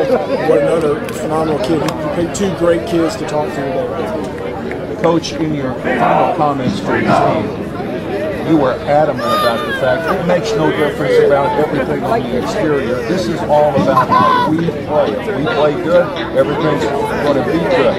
With all that said, you're having trouble coming out of the game. You've been a little bit slow in the third quarter. But I guess the reality is, if you have to live with that, you still get victories. We'll live with it. You got to play 4 quarters in this game, and we're getting enough, we're making enough plays in the second and fourth apparently to win the game. So we're going to continue to work on being our very best. I don't think we've put our best product on the field yet, but we still have a chance. We have 3 more games that are guaranteed to us to go out there and put the best product on the field, and we're going to work on doing that. Best of luck. Thank you. Appreciate it. All right, we're going to visit now with Felipe Alvear. Here he is, the man of the hour for the defensive side. Felipe, Todd and Scott are upstairs in the booth. They probably have 100 questions for you. I'll try to pare it down to 2 or 3. I was talking with Coach. You had a big game. You had 5 tackles, maybe 6. The interception, I wouldn't say it was a gift, but it was underthrown. But you didn't have to catch it. Did you know when you released the ball that you were able to with the area where I was at and the coverage we were in, Coach first off put us in great coverage to be able to play what their offense was trying to accomplish right there. But yeah, once that ball was in the air, I knew it was mine. It was an easy pick for me to get. It wasn't something I had to run after really. It just kind of fell in my area. But yeah, it was underthrown, but I'm glad I was able to make the play.